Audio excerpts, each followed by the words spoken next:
So అందరి చర్చ ordinance పైనే. 42% రిజర్వేషన్ బీసీలకు కాంగ్రెస్ పార్టీ ప్రభుత్వం నిజంగా ఇస్తుందా రిజర్వేషన్, లేదంటే పార్టీ పరమైన టికెట్లతోటి సరిపెడుతుందా అనేటువంటి చర్చ విస్తృతంగా సాగుతూ ఉంది. వివిధ పత్రికలు కూడా చాలాసార్లు రాసుకొచ్చినాయి. ఏమని 42% రిజర్వేషన్ కాంగ్రెస్ పార్టీ ఇచ్చిందని. ఇక నిన్న సెలబ్రేషన్స్ కాదు, కథ కాదు, మార్గాలు కాదు, కవిత కూడా చేసింది. సరే కవిత తర్వాత మాట్లాడదాం కానీ, అయితే దునపోతి నిందంటే కవిత బారసాల చేద్దాందుకు తొట్టెలు తయారు చేసినట్టుంది. అసలు కవితకి ఏం సంబంధము? కవితను చూసి కాంగ్రెస్ పార్టీ భయపడి 42% రిజర్వేషన్ బిల్ ఇచ్చిందట. ఎవడనంట మీ నాయనే భయపడకపోయా నీకు, కాంగ్రెస్ పార్టీ భయపడుతుంది. సరే ఇక అదటు పెడితే, ఇక్కడ చాలామంది నాయకులు కాంగ్రెస్ పార్టీ చారిత్రాత్మక నిర్ణయం, కాంగ్రెస్ పార్టీ గొప్ప నిర్ణయం, కాంగ్రెస్ పార్టీ అది చేసింది, ఇక పాలాభిషేకాలు అవన్నీ సరే కొంతవరకు నేను నిన్న మార్నింగ్ న్యూస్లో చెప్పినట్టుగా ఈ అంశాన్ని ఇక్కడి వరకు తీసుకురాగలిగినము, అది చర్చగా మారింది. ఆ చర్చ ఎప్పటికైనా ఫలితాన్ని ఇస్తుంది అనేది మనకున్నటువంటి ఉద్దేశం. అంతేగాని కాంగ్రెస్ పార్టీ 42% రిజర్వేషన్ ఇంకా ఇచ్చేసినట్టే అయిపోయినట్టే. రేపు పొద్దుగాల 42% మంది బీసీలు చట్టసభలలోకి ఏది స్థానిక సంస్థల్లో చొరబడతారు ఇక అనేటువంటిది అదేం లేదు. సో ఇది వాస్తవం ఏందో మాట్లాడుకోవాలంటే ఆర్డినెన్స్ కంటే బిల్లు గొప్పది. ఆ బిల్లు పాస్ అయ్యి రెడీగా ఉన్నటువంటి బిల్లే పక్కన బారేసి ఇప్పుడు మళ్ళీ ఆర్డినెన్స్ దుకాణం తెరిచిరంటేనే ఇక పొన్నం ప్రభాకర్ గారు నర్మగర్భంగా అన్ని పార్టీలు 42% టికెట్లు ఇవ్వాలనేటువంటి మాట అయితే చెప్పినాయో ఇవి అన్ని పరిశీలిస్తూ ఉంటే నేను సంబరాలు చేసుకునే పరిస్థితులను అయితే లేను. ఇక ఎవరెవరైతే సంబరాలు చేసుకున్నారో వాళ్ళ పేపర్ క్లిప్పింగ్లు కట్ చేసి పెట్టుకోర్రి, నోటిఫికేషన్ నాడు చూపిస్తాను నేను. అదేమోదిగా నోటిఫికేషన్ నాడు చూద్దురు ఇక ఏం జరుగుతుంది అనేది. ఈ పేపర్ క్లిప్పింగ్లు ఇవన్నీ కట్ చేసి సంబరాలు గింబరాలు, ఈ కుంకుమ బుక్క గులాలు జలుకునుడు, పాలాభిషేకాలు చేసుడు, ఈ ఫోటోలు తీసి పక్కకు పెట్టుకోరు. ఎందుకంటే నేను వాళ్ళ ఏరియాల ప్రచారానికి వస్తా కదా, వాళ్ళ పాలాభిషేకమే రేపు మన ప్రచారాస్త్రం. కాబట్టి మీరందరూ కూడా బీసీ ప్రజలారా, వీళ్ళేదో ఇస్తారని వీళ్ళేదో చేస్తారని మీరు పొరపాటున కూడా ఆశ పెట్టుకోకూరి. తెలంగాణ రాష్ట్రంలో ఎస్సీ ఎస్టీలకు పోను మిగిలిన సీట్లన్నీ బీసీలే, మిగిలిన సీట్లన్నీ మనయే. ఇదే మన రిజర్వేషన్. లేదు గుంజుకోవాలి, ఇచ్చుడేం లేదు. ఏమన్నా ఇచ్చేది ఉంటే ఒకటి అరా వాళ్ళకు ఏమన్నా మంది లేని కాడు ఇస్తే మనం ఇవ్వాల్సిందే తప్ప, కానీ వాళ్ళు మనకి ఇచ్చుడేది, వాళ్ళు ఇచ్చే పరిస్థితులు కూడా లేదు, ఇచ్చే స్తోమత వాళ్ళకి లేదు. ఇది 42% రిజర్వేషన్కి సంబంధించి ఇక మళ్ళీ ఇన్డెప్త్గా మాట్లాడుకుందాం. ఇప్పుడే ఈనాడు పత్రికలో నాకు మన సుదర్శన్ అన్న ఏదో చూపిస్తా ఉన్నాడు. ఏమనంటే వీధి శునకాలకు బెంగళూరులో 3 పూటల చికెన్ బిర్యానీ. ఇది నా కన్నబిడ్డ లాంటి సార్, దీనివల్లే ఒక ముద్ద తినగలుగుతున్నా, నేను తిన్నాక ఇది తింటదని చెప్పి కుక్కకు చికెన్ బిర్యానీ పెడతా ఉన్నారట. బెంగళూరులో వీధి కుక్కలకు చికెన్ బిర్యానీ పెడతా ఉన్నారట. అయితే ఓ బిచ్చగాడు కుక్కను పెంచుకున్నటువంటి బిచ్చగాడికి కూడా ఇంత బిర్యానీ పెడితే అది పార్సల్ తీసుకొచ్చి యజమాని దగ్గరకు వచ్చి నువ్వు తిన్నాకనే నేను తింటా అని పార్సల్ ఇస్తా ఉందట. అది అద్భుతమైనటువంటి ఒక కార్టూన్ ఇచ్చారు. అయితే ఇక్కడ వాస్తవం, ఇక్కడ బెంగళూరులో వీధి కుక్కలకు చికెన్ బిర్యానీ పెట్టాలనేది బెంగళూరు మహాపాలక సంస్థ నిర్ణయం తీసుకుంది. ఆ నిర్ణయంలో భాగంగా దాదాపు బెంగళూరు మహానగరంలో 5,000 కుక్కలు ఉన్నాయి. 5,000 కుక్కలకు చికెన్ బిర్యానీ పెట్టాలి అనేది, చికెన్ అంటే చికెన్తో కలిపి బిర్యానీ అనేది ఈయన తప్పు రాసింది, కానీ చికెన్ రైస్ పెట్టాలనేది వాళ్ళ ఆలోచన. ఇది నేను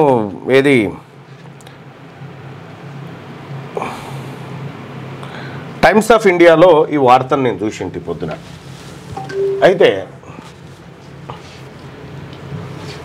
ఇక్కడ టైమ్స్ ఆఫ్ ఇండియా వార్తకు సంబంధించి చూస్తే ఈచ్ RS-22 ఫర్ ₹22.42 ఒక కుక్కకు, 150 గ్రాముల చికెన్ ప్రోటీన్తో కూడింది, 100 గ్రాముల రైసు, కార్బోహైడ్రేట్స్, 100 గ్రాముల వెజిటేబుల్స్, మినరల్స్, 100 గ్రాములు కాదు 100 మిల్లీలీటర్లు అనుకో, లేదా 10 మిల్లీలీటరా, లేదా 10 గ్రాముల ఆయిల్ ఫ్యాట్ కోసం.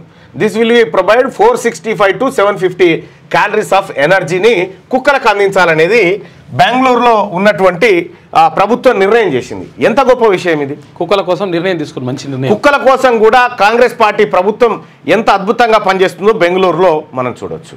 రైట్, ఇంతవరకు ఓకే. ఈ వార్తను చూస్తే మనకి ఏమనిపిస్తుంది మిత్రులారా? ఈ కుక్కలకు కూడా చికెన్ బిర్యానీ పెడుతున్నటువంటి ప్రభుత్వం ఏదైతే ఉందో కాంగ్రెస్ పార్టీ ప్రభుత్వం పక్కన దాన్ని చూస్తే మీకు ఏమనిపిస్తుంది అంటే ఈ వార్తను చూసిన తర్వాత మీ ఫీలింగ్ ఏంది ఒకసారి కామెంట్ రూపంలో చెప్పండి మళ్ళీ మ్యాటర్లోకి వెళ్దాం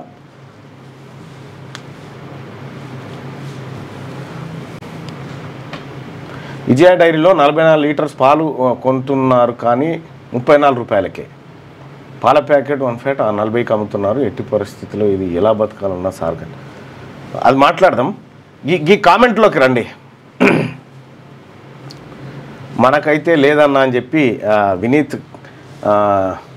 కంకర్లా అంటా ఉన్నాడు పిచ్చి కాంగ్రెస్ అని చెప్పి ఒకరు అంటా ఉన్నారు తూ అని ఒకరు తోటి మనుషుల గురించి పట్టించుకోరని ఒకరు good morning Mallanna and Sudarshan అంటున్నాను గుడ్ ఐడియా అని చెప్పి హరీష్ అంటా ఉన్నాడు కుక్కలు మనమే అని చెప్పి ఆ కుక్కలు మనమే అని చెప్పి రవి గడ్డం అంటా ఉండు మనీ వేస్ట్ అని చెప్పి అని అంటా ఉన్నారు మంచిదని శ్రీలక్ష్మి గారు అంటా ఉన్నారు మానవత హాస్టల్లో దిక్కులేదు అని ఒకరు అంతా ఫ్రాడ్ అన్నా అని చెప్పి ఒకరు సరే తర్వాత అంటే మనం కూడా కుక్కలతో సమానం అన్నా తూ దీనమ్మ జీవితం అని చెప్పి అని అంటున్నాడు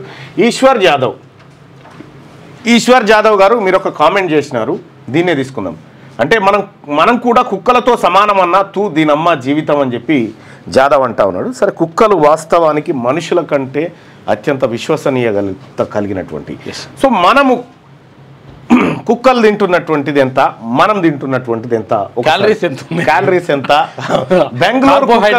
బెంగళూరు కుక్కకు తెలంగాణ రాష్ట్రంలో సర్కార్ బడిలో చదువుతున్న మధ్యాహ్న భోజనం తింటున్న పిల్లగానికి తేడా ఏంది ఒక్కసారి చూద్దాం ఇక్కడ చాలా అద్భుతమైనటువంటి అంటే ఎన్ని క్యాలరీలు ఉండాలి ఎంత కార్బోహైడ్రేట్ ఉండాలి కూడా చెప్పారు కుక్కలు బెంగళూరులో కుక్కలకు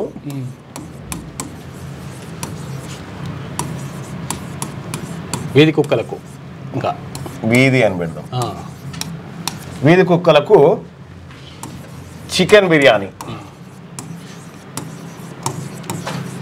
బిర్యానీ దాంట్లో కూడా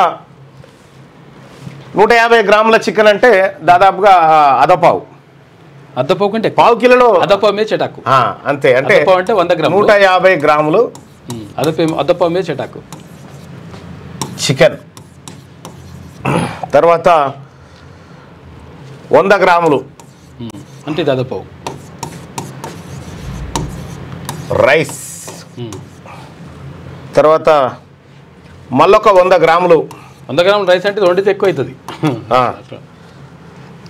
వెజిటేబుల్స్ ఈ వెజిటేబుల్ కూడా పెట్టాలి లేకపోతే మాట వస్తుంది వెజిటేబుల్స్ తర్వాత 10 గ్రాములు అని రాసిండి ఈయన 10 మిల్లీలీటర్లు ఆయిల్ ఫ్యాట్ కోసం ఇది మెను కుక్కల మెను బెంగళూరులో రోడ్డు పూట పోయేటువంటి కుక్కల మెను ఇది వీధి కుక్కలకు సంబంధించినటువంటి మెను సో దీంట్లో ఒక్క కుక్కకు ఎంత 22 రూపాయల 42 పైసలు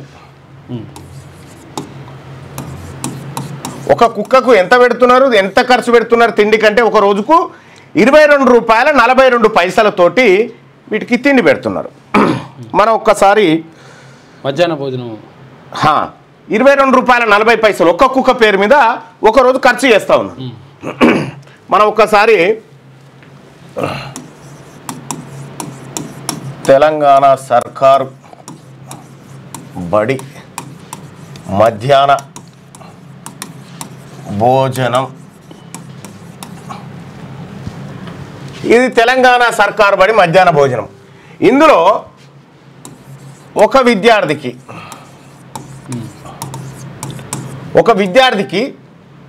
భోజనానికి మధ్యాహ్న భోజనానికి ఎంత ఖర్చు చేస్తున్నారు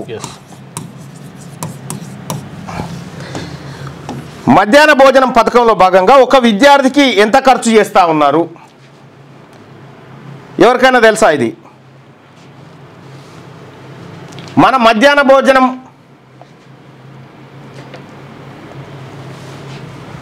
మన పిల్లలకు మన సర్కార్ బడిలో చదివేటువంటి ఎస్సీ ఎస్టీ బీసీ మైనారిటీ బిడ్డలకు ఒక పూటకు ఎంత ఖర్చు పెడతా ఉందో తెలుసా రాష్ట్ర ప్రభుత్వం ఒక పూటకు కాదు ఒక రోజుకు ఎంత ఖర్చు పెడుతుందంటే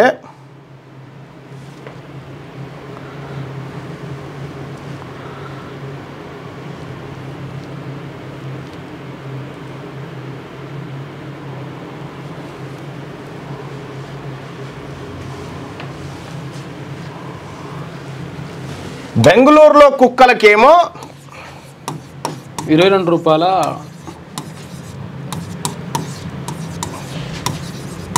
22 రూపాయల 42 పైసలు.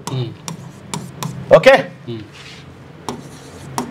తెలంగాణ బడి పిల్లగానికి ఒక రోజుకి ఎంత ఖర్చు పెడుతుందంటే 8 రూపాయల 69 పైసలు. అబ్బబ్బబ్బబ్బ, కుక్కల సగం కూడా కాదు. తెలంగాణ రాష్ట్రంలో సర్కార్ బడిలో చదువుతున్నటువంటి పిల్లలకేమో 8 రూపాయల 69 పైసలు.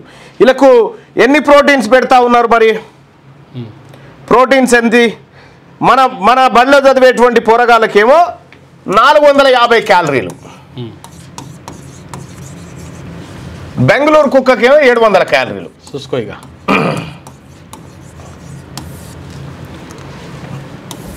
ఇక్కడ ఇప్పుడు దీన్ని బట్టి మనం ఏం అర్థం చేసుకోవచ్చు? దీన్ని బట్టి ఏం అర్థమవుతా ఉంది మనకి? బెంగళూరులో కుక్క తినేటువంటి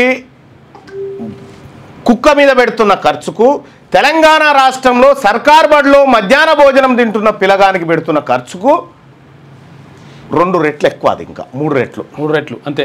3 రెట్లు, దాదాపు 3 రెట్లు అన్నట్టు. 28 రూపాయలు అంటే. ఎస్. ఇక్కడనేమో చికెన్ లేదు పిల్లలకు, అక్కడ డైలీ చికెన్. అవును, పక్కా ఉండాలి, లేకపోతే తినేవి. 3 గుడ్లు పెడతాడు ఈడ. వారానికి 3 గుడ్లు. వారానికి 3 గుడ్లు. అయితే ఇప్పుడు ఈ 8 రూపాయలు కానీ కేసీఆర్ అధికారంలో ఉన్నప్పుడు సంక్షేమ హాస్టళ్లలో చెప్పితే సిగ్గుపోతుంది కానీ 30 రోజులకు 300 రూపాయలు ఇచ్చి ఖర్చు పెట్టేది. 10 రూపాయలు 15 రూపాయలు. ఇగో ఇట్లా. ఇప్పుడు ఇంకా పరిస్థితి మారింది టోటల్గా అట్లా. బీసీల రాజ్యం వచ్చే వరకు చెరువులో కుంటలు ఇవన్నీ ఉంటాయా? ఇప్పటికీ అపార్ట్మెంట్ ఒక్కటి కూడా ఇడిచిపెట్టాము. వాళ్ళు ఇన్నెన్న కట్టుకొని ఎన్నెన్న కబ్జాలు పెట్టండి. ల్యాండ్ సీలింగ్ యాక్ట్ వస్తుంది. ఈ కబ్జా రాయిల భూములన్నీ కథం, పేదోళ్ళకి బంచుడే.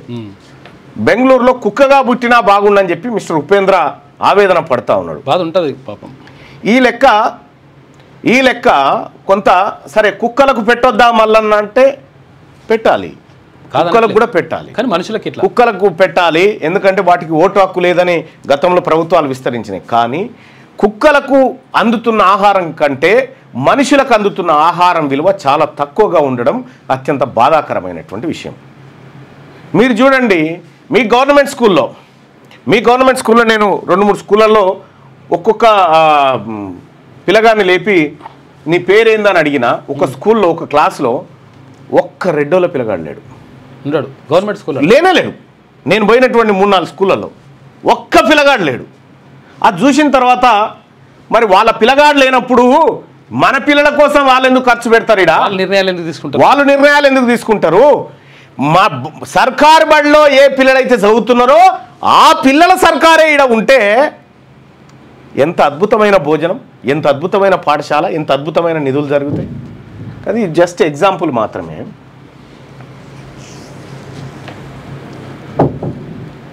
వీటి గురించి మాట్లాడడం లేదు. ఇప్పుడు ఏమైంది మల్లన్న అంటారు. రోజు ఇదేనా దయా ఆనంద్?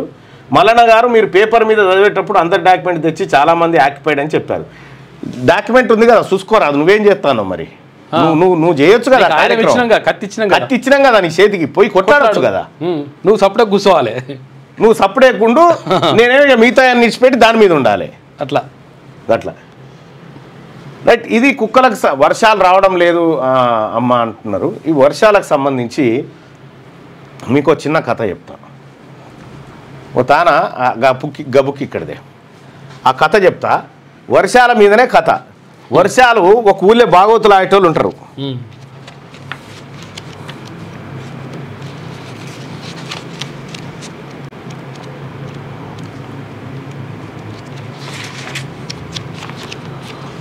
ఎంత అద్భుతంగా ఉంటుందో చూడరు. ఇది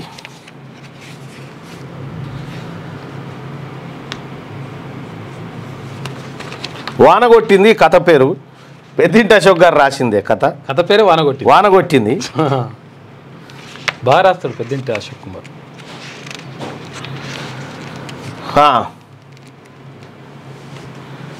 మగకు మక్కకు పగ, ఎందుకంటే మగ కార్తీల వానలు కొడితే బాగానే కొడతాయి, లేదంటే కార్తీ మొత్తం వాన సినుకురాలది. అప్పటికి మక్క చేనులు తలజుట్లు ముదిరి పీసులు వెళ్తుంటాయి. ఒక్కొక్క కంకి జొన్న ఇత్తులోనే పాలు పోసుకుంటుంది. ఆ టైంలో వాన ఎక్కువైతే జౌకు కొట్టి కర్రలు బీరిపోతాయి, పీసులు శుభపోతాయి. అందుకే అంటారు మగకు మక్కకు పగ అని. మగ కార్తె వచ్చింది అంతదాకా రోజు ముసురు పెట్టిన కాలం గుంజుకుందంటే వెనకకు పోయింది అన్నట్టు. ఎండలు కొడుతున్నాయి, పునాస భూములు గెరవైనాయి, బబ్బెర పెసర మక్క వాడిపోతున్నాయి. కార్తీ సగం పాదం దాకా ఎదురు చూసిరు, శినుకు వడలేదు. జనం పునాస పంట మీద ఆశ వదులుకున్నారు. వాన కొరకు శివుని గుడిలో నీళ్లు పోసిండ్రు, కప్పతల్లి ఆటాడిరు, జడకొప్పులు వేసిరు. అయినా మొగుల మీద మచ్చు మైలలేదు. అంతకుముందు మేము గంగా గౌరీ వ్రతం యక్షజ్ఞానాన్ని సగం నేర్చినాం. ఒక ఊళ్ళే భాగవతులు ఆడుతందుకు కొత్తోళ్ళు తయారవుతుంటారు అన్నట్టు. వాళ్ళకి భాగవతులు ఆడాలని బాగా ఇష్టం అయితే ఈ భాగవతులు చూసేటోళ్ళు ఎవరు లేరని చెప్పి ఒక ఆయన ఏం కడతాడంటే గంగా గౌరీ రథం యక్షగానాన్ని సగం నేర్చినాం, కాలం కలుపుకొని వాన మీద వాన 2 వానలు కొడితే రియాల్సెస్ ఆపేసి పనుల మీద పడ్డాం. ఎప్పుడైతే కాలం వెనక పడ్డదో అప్పుడే మా మామ ముందట పడ్డాడు. రియాల్సెస్ అంటే ఏ డ్రామా కోసం రియాల్సెస్ చేస్తారు కదా, అది రియాల్సెస్ ఉన్నా లేకున్నా మేము రోజు పంతులింట్లో పొద్దున్నో మాపునో కలుస్తాం. ఒకనాడు పంతులింటికి పోకుంటే మనసున పట్టది, ఏది ఆట నేర్పించే పంతులింటికి పోకుంటే ఏదో మర్చిపోయినట్టు ఉంటుంది. వానలు పడతలేవు కదా, గంగా గౌరీ రథం ఆడదాం, వానలు పడతాయి కొండయ్య మామ అన్నాడు. ఆ ఆటను పూర్తిగా నేర్వలేదు. దాన్ని నేర్వాలంటే ఇంకో 2 వారాలు కావాలి. ఇప్పటికి వాననో వరదనో తెలియదు. అయినా ఇప్పుడు వానలు కొట్టకపోతే మాత్రం పని తక్కువ ఉందా? చెరువు కింద నాట్లు దున్నుకాలు పుట్టెడు పని. ఓ కొండయ్య నువ్వు లేని పెట్టకు, అడ్డగోలు పని ఉంది, సత్తమన్నా తీరికలేదు. ఇప్పుడు నాటకం మోగిచ్చినావు అనుకో ఇళ్ళలా తిడతారు. బురద కాళ్ళు పెచ్చినాయి, అడుగు తీసి అడుగు ఎత్తలేదు దాసు సిన్న ఆయన అన్నాడు. కొందరేమో ఆడితే ఆడదాం అంటున్నారు, కొందరేమో వద్దంటున్నారు. ఆడదాం అన్నోళ్ళ కంటే వద్దన్నోళ్ళే ఎక్కున్నారు. అందరికీ పని ఉందని పంతులు కూడా అన్నాడు. వీళ్ళతో నాటకం ఎట్లన్నా వేయించాలని మామకు పట్టుదలగా ఉంది. ఆ విషయం అప్పుడే అంటే ఎవరు ఒప్పుకోరని తెలుసు, అందుకని ఓపిక పట్టిండు మామ. మర్నాడు 1-2 పెద్ద మనుషులతోని గంగా గౌరీ రథం నాటకం మా చెడ్డది మామ, దాన్ని నేర్చుడు మొదలు పెట్టినామంటే ఆట ఆడేదాకా ఇడవద్దు, మధ్యలో ఆపినమే అనుకో ఇగో ఇట్లా వాన సుక్క రాలేదని అన్నట మామ. మేము గంగా గౌరీ రథం నేరుస్తూ కాలం నెత్తిమాదికి రావడంతో ఇడిచిపెట్టిన సంగతి అందరికీ తెలియదు. వాళ్ళు వివరాలన్నీ అడగక ముందుకే మేము గంగా గౌరీ రథం నేర్చినాం కదా, నేను ముందే చెప్పిన ఆటను నడిమిలో వదిలేస్తే గంగమ్మ తల్లి కోపం వస్తుందని ఎవరన్నా ఇంటేనా? ఇప్పుడు చూడు కాలం ఎన్నిలగాస్తుంది, అది మొదలు పెట్టకపోయినా బాగుండు, నడిమిలకు ఎత్తేసి ఇప్పుడు పరిశానికి వచ్చి అన్నాడట మామ. గంగా గౌరీ రథం భాగవతాన్ని సగమేసి ఊకున్నారు కాబట్టి గంగాదేవి కోపం వచ్చి వానలు పడతలేవు అని చెప్పి ఈ ఏషాలు వేపిత్తందుకు తయారైండు మామ. పెద్ద మనుషులు మామూలు మనుషులు కాదు, నోట్ల ఆవగింజ నానది, తలుపు పెట్టి చెప్తే కొలుపు పెట్టింటారు. ఈ ముచ్చట్ను ఊరంతా ప్రచారం చేసిరు. కాలం ఎట్లా పోయిందో తెలుసునా అంటూ మనిషికి చెప్పుడు మొదలు పెట్టిరు. ఈ ముచ్చట 2 రోజుల్లో పంతుల దగ్గరికి చేరింది. ఏం తెలియనట్టు కొండయ్య మామ కూడా ఏంటిది పంతులు ఇట్లా పుకారు పుట్టింది, ఎక్కడన్నా ఆట ఆడకపోతే వానలు కొట్టాయి అన్నాడు పంతులతో. ఏమోనో ఈ గట్ల పుకారు పుట్టింది, ఆటకు వానకు సంబంధమే లేదు, ఆట ఆడకనే వాన కొడతలేదట అన్నాడు పంతులు. అనుకున్నట్లే ఆ రాత్రి పంతులింటికి సుంకరోళ్ళు వచ్చిర్రు. పట్వారి పోలీస్ పటేల్ ఇద్దరు కలిసి పంతులు రమ్మని తోలిరట. పంతులు పోతూ కొండయ్య మామను కూడా ఎంట పెట్టుకుపోయాడు. వాళ్ళు ఆ ముచ్చట ఈ ముచ్చట మాట్లాడి గంగా గౌరీ రథం వేయాలన్నారట. మామ ఎట్లా జరుగుతుంది అనుకున్నాడో అట్లే జరిగింది. పటేల్ పట్వారి పిలిచి చెప్పినాక తిరుగుంటుందా, మా పంతులు ఎట్లా కాదు ఇట్లా కాదు అన్నారట. ఎట్లన్నా కానీ ఆడనైతే ఆడురి అనుమానం పోతుందని అన్నారట వాళ్ళు. ఏది బలగం సినిమాల కనుక ఏది శాంతి చేయాలంటారు, ఆడు అంటే ఒట్టిగా అవుతుంది ఆ పంతులు, ఏం లేదన్నా 200-300 ఖర్చు అన్నాడట మామ. పైసలకేముందో ఈ సంఘానికి వసూలు చేస్తాం, మీరు ఆడనైతే ఆడురు అన్నాడట పట్వారి. అన్నట్టుగానే 2 రోజుల్లో కుల సంఘాలను కూర్చుండబెట్టి సంఘానికి ఇంత వసూలు చేసి 250 రూపాయలు కొండయ్య మామ చేతిలో పెట్టిరు పట్వారి. మొత్తం మీద ఊరంతా వానను మేమే ఆపినట్లు ఈ నాటకంతో వాన పడుతున్నదన్నట్టు ప్రచారం జరిగిపోయింది. అందరూ మా ఆట కొరకే చూస్తురు, వేసేదేదో మక్కలు ఎండిపోకముందే ఈమెను తొందర పెడుతున్నారు. ఇక మా సంగతి అది పూర్తిగా నేర్చిన ఆట కాదు, పటేల్ పట్వారి భయానికి ఆడుతున్నాం, సగమే నేర్చిరు ఈ ఆట. 2 రోజులు కూర్చుని రిహార్సల్ చేసినాం. పొద్దంతా పరాట్లు బట్టి పెట్టినాం. పరాట్లు అంటే కోరస్, మైకు లేకుంటేనే కసీర్ కాడ బజార్ లైట్ కింద స్టే చేయాలనుకున్నాం. ఈసారి కిరీటాలు భుజకీర్తుల కొత్తపల్లి పంతులు గుత్తకిచ్చినాం. 30 రూపాయలు ఇస్తే కిరీటాలు బాణాలు భుజకీర్తులు తయారు చేస్తా అన్నాడు. పని తీర్పాటం దొరికితే మేము చేసుకున్నాం, కానీ ఇప్పుడు జట్టను ఆడాలి కదా. 2 వారాలు రిహార్సల్ చేస్తే తప్ప నేర్వని ఆటను 2 రోజుల్లోనే ఏం నేర్స్తాం, ఏదో ఆన్యం అంటే ఆన్యం అన్నట్టు ఆడాలనుకొని కచ్చీరి కాడ శాంతిరేసినాం. శాంతిరి అంటే ఇది శాంతిరేసినాం. మేము ఏ ఆట ఆడినా మేటేసే కాలు ఆట ఆడిన రోజు పొద్దున ఒక్క పూటే తింటారు అంతే. ఎంత పని ఉన్నా ఇంట్లో పండుగున్నా చుట్టాలు వచ్చినా పగడియాల రాత్రిపూట అసలే భోజనం చేయరు. ఇక భక్తి ఆట అయితే నీసు కూడా ముట్టరు. తానం చేయందే స్టేజ్ దగ్గర రారు. కడుపు నిండా తింటే పాటలకు రాగం రాదు. రాగం తీస్తుంటే దమ్ము ఎత్తేసుకొస్తుంది. అదే కడుపు ఖాళీగా ఉంటే ఈ ఇబ్బందులు ఉండయి. రాగం రాకపోతే రాగం వస్తుంది. ఈ దున్నకాలు ఉన్నప్పుడు నాటకం వేయాలంటే భయం, ఆకలి అవుతుంది, తినడానికి మనసొప్పది, పానం సొలుగుతుంటుంది, కాలు గుంజకపోతే. అయినా తప్పదు కదా. అటో ఇటో ఆట మెప్పి మోగిచ్చినాం. పంతులు కామారెడ్డికి పోయి మేకప్ సామాన్లు తెచ్చిండు. ఆట పూర్తిగా నిర్వహణ లేదు కదా. హార్మోన్ కూడా తీయలేదు. తబలా తాళం మీదనే పారట్లు చేత పట్టుకొని పని రాని పాటను చూసుకుంటా ఇలా తీయాలనుకుంటున్నాం. గొల్లరాజం కాకలు ఎక్కువ. ఎప్పుడు ఏదో ఒకటి స్టేజ్ దగ్గరికి తెచ్చుకొని ఆట అయిపోగానే తింటాడు. ఒక్కొక్కసారి సద్ది కట్టుకొచ్చుకుంటాడు. ఆట అయిపోగానే సద్ది తిన్నాకనే ఏషం విప్పుతుండే. అట్లా ఈరోజు కూడా అటుకులు కట్టుకొచ్చుకున్నాడు రాజం. ముల్లెకు ముల్లే బట్టలల్లో చుట్టి పక్కన పెట్టుకున్నాడు. గొల్లరాజంది గంగపాత్ర. గౌరీ ఏషం వేసే కొప్పుల చంద్రం అటుకుల్ని గడికిన్ని బుక్కిండు. గంగ గౌరీ ఇద్దరు వాదం పెట్టుకునేటప్పుడు చంద్రం నోరాడిచ్చి సప్పరిస్తుంటే రాజంకు అనుమానం వచ్చి ముల్లెను చూసిండట. అప్పటికే ముల్లె మొత్తం కథమైంది. అప్పుడే ఇద్దరు తన్నుకునే మోపోయారట. స్టేజ్ వెనుకనే కుత్తి పట్టిరట. మా కొండే మామది శంకరునేశం ఇద్దరికి సముదాయించి చెప్పిండు. అయినా వినరు. ఆడో నేనో తేలిపోవాల్సిందేనంటారు. కొండే మామ కోపం వచ్చింది. ఇద్దరిని ఎత్తుకపోయి స్టేజ్ మీద దించిండు. ఇద్దరి ఆడేసాలైనా స్టేజ్ మీద కొంగులు గుంజుకున్నారు. ఒకరినొకరు వంగబెట్టి గుద్దుకున్నారు. చెవులు విండుకున్నారు. కొండేమా మాత్రం ఇద్దరు భార్యలంటే ఇట్లనే ఉంటది, వాళ్ళ తెరుగు పోతే నన్ను దంతారన్నాడు. జనమంతా సంతులు ఇద్దరు అనుకుంటారు అనుకుని నవ్వుడట. అటుకుల సంగతి జనానికి తెలియదు. తర్వాత ఏం జరిగేదో కానీ అప్పుడే వాన యానంగా మొదలైందో. యానంగా తెప్పలు వచ్చినాయో కానీ ఉరుములు మెరుపులు చల్లని వాన. జనం ఇళ్ళలో ఏరేసరికి తోపు నానిరు. మా పరదలన్నీ నాన్నాయి. అరే ఇదేం చిత్రం రా. ఆట ఆడితే వాన కొట్టనే కొట్టింది.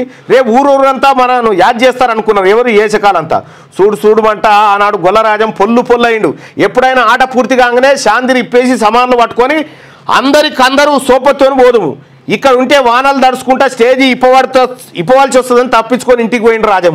అంతకుముందే అటుకుల పంచాదాయ అదో కారణం అనుకో. పోతూ హౌసులలో ఇంట్లో దాటినాక గౌండ్ల దేవే సంధిలో ఏదో లొల్లి వినబడితే అటు దిక్కు పోయిందట. దేవే ఇంట్లోనే బొబ్బు వినబడుతుంది. అన్నదమ్ముల పంచాది అనుకొని అరే ఇంత రాత్రి ఏం కొట్లాడుతున్నారు రా, ఏదైనా ఉంటే పొద్దుగాల మాట్లాడుకోరంటూ లోపలికి పోయిందట. అప్పటికి వాన కొడుతూనే ఉంది. పడ్డది దొంగలు. ఏది ఎక్కడ పెట్టినామని దేవయ్యను ఒడుకుతుర్రట. నడివాన కాలమయ్య. అప్పుడు దొంగలు వస్తారని ఎవరని అనుకుంటారా. 2 కంకర్రాళ్ళు వచ్చి తగిలినట రాజంకు. వవ్వా సత్తిరా అనుకుంటా ఒకటే ఉరుకుడట. అప్పటికి రాళ్ళ దెబ్బలు దాకి ఈపుల పచ్చెలు వేసినట. దెబ్బ నెత్తికి కనుక దాకితే పురే వలుగుతుండేనట. అట్లా రాజం 4 రోజులు ఇంట్లో నుండి లేవలేదు. కొడుకు చచ్చి పుట్టిందని వాళ్ళ అవ్వ ఒకటే ఏడుచుడు. ఇక తెల్లారి ఊరంతా వాన కొట్టిందని మమ్మల్ని మెచ్చుకుంటారు అనుకున్నాం. కానీ జనమంతా ఒక తిట్టుడు కాదు. ఎందుకంటే మేము నాటకం ఆడకపోతేనే వానలు ఆగిపోయినాయని జనానికి నమ్మకం కుదిరిపోయింది. మీరు చేయబట్టే ఇన్ని రోజులు కాలం పోయింది. ఆట ఎప్పుడు ఆడినా లేకపోతే పూర్తిగా నేర్వకపోయినా ఇట్లా కాలం కాకపోతుండే. ఇప్పటికైనా సగమే ఆడిరు. ముందు ఎట్లయితుందో అన్నారు. మాకు నాలిక సందులో ముళ్ళిరికినట్టు అయింది. ఏదైతే ఏంలే మక్క కర్రలకైతే పానం వచ్చింది అనుకుంటున్నాం. ఇట్లా బాగోతులు ఆడితే కూడా వానలు పడితే వెనకట నమ్మిరట. కప్పతల్లి ఆటలు ఇవన్నీ ఆడి నమ్మిరట. పెద్దింటి అశోక్ రాజ్ చాలా అద్భుతంగా ఉంటాయి అవి. మార్నింగ్ న్యూస్ లోకి వెళ్దాం. ఈనాడు దినపత్రికలో ఉంది తాలికట్టు శ్రావణ వేళ. శ్రావణ మాసంలో తెలుగు రాష్ట్రాల్లో వివాహాల జోరు. ఆగస్టు నవంబర్ దాటితే మళ్ళీ 2026 ఫిబ్రవరిలోనే ఉన్నాయట ముహూర్తాలు. తొందర పడాలి. తెలుగు రాష్ట్రాల్లో మరో పక్షం రోజుల్లో పెళ్లి సందడి ప్రారంభం కానుంది. ఫంక్షన్స్, హాళ్లు, బంగారు వస్త్ర దుకాణాలు కిటకిటలాడుతున్నాయి. గత 4 రోజులుగా గురుమూడంతో శుభకార్యాలు లేవు. ఈ నెల 24 దాకా ఆషాఢ మాసం. శ్రావణం రాగానే 27 నుంచి వచ్చే నెల 20 దాకా మంచి ముహూర్తాలు ఉన్నాయి. ఇవి దాటిపోతే మళ్ళీ కార్తీక మాసంలోనే వివాహాలకు మంచి గడియలు ఉన్నాయి. ఈ క్రమంలో పిల్లలకు వివాహాలు జరిపించేందుకు తల్లిదండ్రులు సన్నద్ధమవుతా ఉన్నారట. ఇక శ్రావణ మాసంలో తెలుగు రాష్ట్రాల్లో వివాహాలు ఇప్పుడు అయితే అట ఆగస్టు నవంబర్ నెల దాటితే మళ్ళా 2026 ఫిబ్రవరిలో ఉన్నాయట. మరి ఇక లగ్గాలు గిగ్గాలు జోరుగా అయితే అని చెప్పారు అంటా ఉన్నారు. తాలిగట్టు శ్రావణ వేళ అని చెప్పి ఒక వార్తను ఈనాడు దినపత్రికలో చూస్తున్నాం. ఇక ఏడీబీ నుంచి తీసుకోండి. మూసీ అభివృద్ధికి 4100 కోట్ల రూపాయల రుణంపై కేంద్ర ఆర్థిక వ్యవహారాల శాఖ సిఫార్సు చేసింది. మూసీ నది డెవలప్ చేసేందుకు అప్పు కోసం తెలంగాణ రాష్ట్ర ప్రభుత్వం కేంద్ర ప్రభుత్వాన్ని అప్రోచ్ అయితే ఎక్కడి నుంచి తీసుకోవాలి అప్పు? ప్రపంచ బ్యాంకు నుంచా, ఇంకో నుంచా అంటే ప్రపంచ బ్యాంకు నుంచి తీసుకోరు అని చెప్పి ముందుగాల చెప్పింది. ప్రపంచ బ్యాంకు నుంచి అప్పు తీసుకోమని చెప్తూనే అనేకమైన కొర్రీలు పెట్టిందట. ఇప్పుడు మళ్ళీ ఏం చేసింది? ప్రపంచ బ్యాంకు వద్దు, ఆసియా డెవలప్మెంట్ బ్యాంక్ నుంచి తీసుకోరు అని చెప్పి చెప్తా ఉన్నారట. ఇగో మూసీ పునరుజ్జీవనంలో భాగంగా చేపట్టాల్సిన పనులకు 4,100 కోట్ల రుణాన్ని ప్రపంచ బ్యాంకు నుంచి కాకుండా ఆసియా అభివృద్ధి బ్యాంకు నుంచి తీసుకోవాలని కేంద్ర ఆర్థిక వ్యవహారాల శాఖ సిఫార్సు చేసింది. గతంలో ప్రపంచ బ్యాంకు నుంచి తీసుకోవడానికి సూత్రప్రాయంగా అంగీకరిస్తూనే పలు కొర్రీలు వేసిన ఆర్థిక వ్యవహారాల శాఖ తాజాగా ఏడీబీ నుంచి తీసుకోవడానికి అంగీకరిస్తూ మూసీ రివర్ ఫ్రంట్ అభివృద్ధి కార్పొరేషన్ అధికారులకు లేఖ పంపినట్టుగా తెలుస్తా ఉంది. సవరించిన ప్రతిపాదనలకు ఆమోదమట. రాష్ట్ర ప్రభుత్వం మూసీ పునరుజ్జీవనానికి సంబంధించి సమగ్ర ప్రాజెక్టు నివేదిక డిపిఆర్ తయారీ బాధ్యతను కన్సల్టెన్సీలకు అప్పగించడంతో పాటు అవసరమైన నిధులను ప్రపంచ బ్యాంకు నుంచి నేరుగా రుణంగా తీసుకోవాలని నిర్ణయించి ప్రతిపాదనలు పంపింది. గత ఏడాది ఆగస్టులో ఆర్థిక వ్యవహారాల శాఖ దీనిపై చర్చించింది. సూత్రప్రాయంగా అంగీకరిస్తూనే డిపిఆర్, ప్రైవేట్ పెట్టుబడులు తదితర అంశాలపై కొన్ని కొర్రీలు వేసింది. వాటికి మూసీ రివర్ ఫ్రంట్ అధికారులు సమాధానం ఇచ్చి తర్వాత మరికొన్ని అభ్యంతరాలు వ్యక్తం చేసింది. మూసీ పునరుజ్జీవనంలో ప్రధానమైన మురుగునీరు నదిలోకి రాకుండా చూడడం, వరద నీటి నియంత్రణ, వంతెనల నిర్మాణం తదితర పనులు చేపట్టేందుకు 4,100 కోట్లతో మళ్లీ సవరించిన ప్రతిపాదన పంపింది. మూసీ పునరుజ్జీవనం 55 కిలోమీటర్ల మేర దూరం చేయాల్సి ఉండగా రెండు వైపులా కలిపి 110 కిలోమీటర్ల మేర అభివృద్ధి చేయాలి. ఇందులో ఒక్కో వైపు 18 కిలోమీటర్ల దూరం ట్రంక్ మెయిన్ వంతెనల నిర్మాణం, ఇతర పనులను ప్రతిపాదించినట్టుగా తెలుస్తా ఉంది. మొత్తానికి మూసీని ప్రక్షాళన చేయడం కోసం 4,100 కోట్ల రూపాయల అప్పు ఆసియా బ్యాంకు నుంచి, ఆసియా డెవలప్మెంట్ బ్యాంకు నుంచి తీసుకోవచ్చని కేంద్రం చెప్పింది. ఇక రాజాసింగ్ రాజీనామా ఆమోదం తక్షణమే అమల్లోకి వస్తుందని వెల్లడించిన భాజపా అధిష్టానం. రాజాసింగ్ ఫోన్ చేయ ఒకసారి. గోషామైల్ ఎమ్మెల్యే రాజాసింగ్ రాజీనామాను భాజపా అధిష్టానం ఆమోదించింది. ఈ మేరకు శుక్రవారం పార్టీ జాతీయ ప్రధాన కార్యదర్శి అరుణ్ సింగ్ రాజాసింగ్ లేఖ ద్వారా సమాచారం అందించారు. రాజీనామా లేఖలో రాజాసింగ్ పేర్కొన్న కారణాలు పూర్తి అసంబద్ధంగా ఉన్నాయని, పార్టీ సిద్ధాంతాలకు ఏమాత్రం అనుగుణంగా లేవని, భాజపా జాతీయ అధ్యక్షుడు జేపీ నడ్డా సూచనల ప్రకారం రాజీనామా తక్షణమే అమల్లోకి వస్తుందని పేర్కొన్నారు. భాజపా ఎమ్మెల్యే రాజాసింగ్ గత కొంతకాలంగా రాష్ట్ర పార్టీ వ్యవహారాల పట్ల తీవ్ర అసంతృప్తిగా ఉన్నారు. జూన్ 30న భాజపా రాష్ట్ర అధ్యక్ష పదవికి జరిగిన సంస్థాగత ఎన్నికల్లో తనకు నామినేషన్ వేసే అవకాశం ఇవ్వకుండా పార్టీ నేతలు అడ్డుకున్నారని ఆరోపించడంతో పాటు ఎన్ రామచంద్రరావు నూతన అధ్యక్షుడిగా ఎన్నికవడాన్ని రాజాసింగ్ తీవ్రంగా వ్యతిరేకించారు. అనంతరం ఆయన పార్టీ సభ్యత్వానికి రాజీనామా చేస్తూ కిషన్ రెడ్డికి లేఖ సమర్పించి ఇప్పుడు రాజాసింగ్ కు ఇప్పుడు ఉన్నటువంటి పరిస్థితి ఏంది? రాజాసింగ్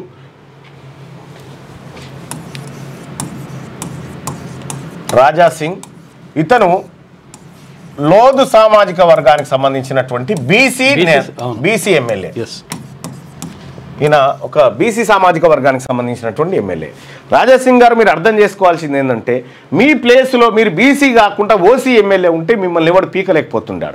ఎందుకంటే వాళ్ళ కాస్ట్కి, అప్పర్ కాస్ట్కి అంత వాల్యూ ఉంటుంది. ఇప్పుడు కాంగ్రెస్ పార్టీలో ఉంది, ఓడు 7 దోషాల మన్నెత్తిపోసారు కాంగ్రెస్ పార్టీ మీద, ముఖ్యమంత్రి మీద. అంత అప్పర్ క్యాస్ట్ వాళ్ళని ఏమన్నారు, నేను నా బీసీలకు అన్యాయం జరిగిందంటే నన్ను సస్పెన్షన్ చేసిరు అన్నట్టు. అంటే బీసీలు గుర్తించాల్సింది ఏంటంటే, అవి ఎప్పటికైనా మన కిరాయి పార్టీలు, మన సొంత పార్టీలు కావవి. మన సొంత పార్టీ ఉంటేనే మన బతుకులు మారుతాయి. ఇక రాజాసింగ్ ఇప్పుడు బీజేపీ సభ్యత్వానికి రాజీనామా చేసిండు. మరి రాజీనామా చేసిన తర్వాత మరి ఎమ్మెల్యే కూడా పోతాడా అంటే, ఎస్, ఎమ్మెల్యే పదవి ఉంటుందా పోతుందా అంటే, ఇప్పుడు ఇదే బీజేపీ స్పీకర్కు ఫిర్యాదు చేస్తే ఎమ్మెల్యే పదవి కూడా ఉంటుంది, బై ఎలక్షన్స్ వస్తాయి. స్పీకర్కు ఫిర్యాదు చేస్తే రాజాసింగ్ ఎమ్మెల్యే పదవి పోతుంది, రద్దు అవుతుంది. ఏది స్పీకర్ కనుక నిర్ణయం తీసుకుంటే. ఒకవేళ రాజాసింగ్ కనుక ముఖ్యమంత్రితోటి, సీఎం రేవంత్తో ఉంటే స్పీకర్ నిర్ణయం తీసుకోడు, పరిశీలిస్తున్నాను పక్కకు పెడతాడు. కాబట్టి అప్పుడు ఈయన పదవి ఉంటుంది. ఇక్కడ మనం గమనించాల్సింది ఏంటంటే, రాజాసింగ్ ఇంత దిగజారిపోయి చేస్తాడని అనుకోవట్లేదు. అవసరమైతే పదవి పోయినా పర్వాలేదు అనేటువంటి సిద్ధాంతం మీద రాజాసింగ్ ఉంటాడు. ఇప్పుడు ఇదే బీజేపీ స్పీకర్కు కనుక లేఖ రాస్తే రాజాసింగ్ పదవి పోతుంది. రాజాసింగ్ పదవి పోతే గోషామహల్లో మళ్ళీ బై ఎలక్షన్ వస్తుంది. ఆల్రెడీ జూబ్లీహిల్స్ బై ఎలక్షన్ వస్తూ ఉంది. ఇప్పుడు గోషామహల్లో కూడా బై ఎలక్షన్ అనివార్యమవుతుంది. సో ఈ రకమైనటువంటి పరిస్థితులు ఉంటాయి. ఈ నేపథ్యంలో మరి రాజాసింగ్ ఉన్నటువంటి దారేట్ అంటే, రాజాసింగ్ శివసేన పార్టీకి పోతారని కొందరు, లేకపోతే ఇంకొక హిందుత్వ పార్టీకి వెళ్తాడని చెప్పి కొందరు అంటూ ఉన్నారు. ఆయన హిందుత్వ భావజాలంతో ఆ ర్యాలీలు గీలీలు అవన్నీ చేస్తూ ఉంటాడు, అది వేరే అంశం. మరి ఆ హిందుత్వ పార్టీకి పార్టీ ఎప్పుడు కూడా కాంగ్రెస్ను శత్రువుగా చూసేటువంటి పార్టీ వైపు అయితే రాజాసింగ్ వచ్చే పరిస్థితి కనిపిస్తలేదు. మరి ఏం చేస్తాడు రాజాసింగ్? నెక్స్ట్ స్టెప్ ఏంది? ఒకటి శివసేన, లేకపోతే మహారాష్ట్ర నవనిర్మాణ సేన, ఈ పార్టీలు రెండు ఉన్నాయి. ఈ రెండు పార్టీల వైపు పోతాడా ఏందనేది చూడాల్సినటువంటి అంశం. అయితే రాజాసింగ్ మాత్రం నేను ఇప్పటికీ ఏ నిర్ణయం తీసుకోలేదనేటువంటి మాట రాజాసింగ్ చెప్తా ఉన్నాడు. మరి రాజాసింగ్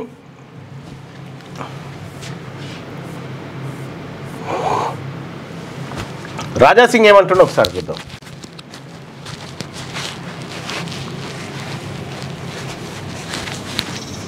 పదకొండు సంవత్సరాలు ముందు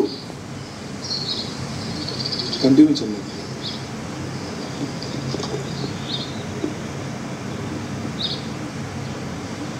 11 ఇయర్స్ ముందు నేను భారతీయ జనతా పార్టీ ఒక కార్యకర్తగా నేను భారతీయ జనతా పార్టీలో చేరినాను.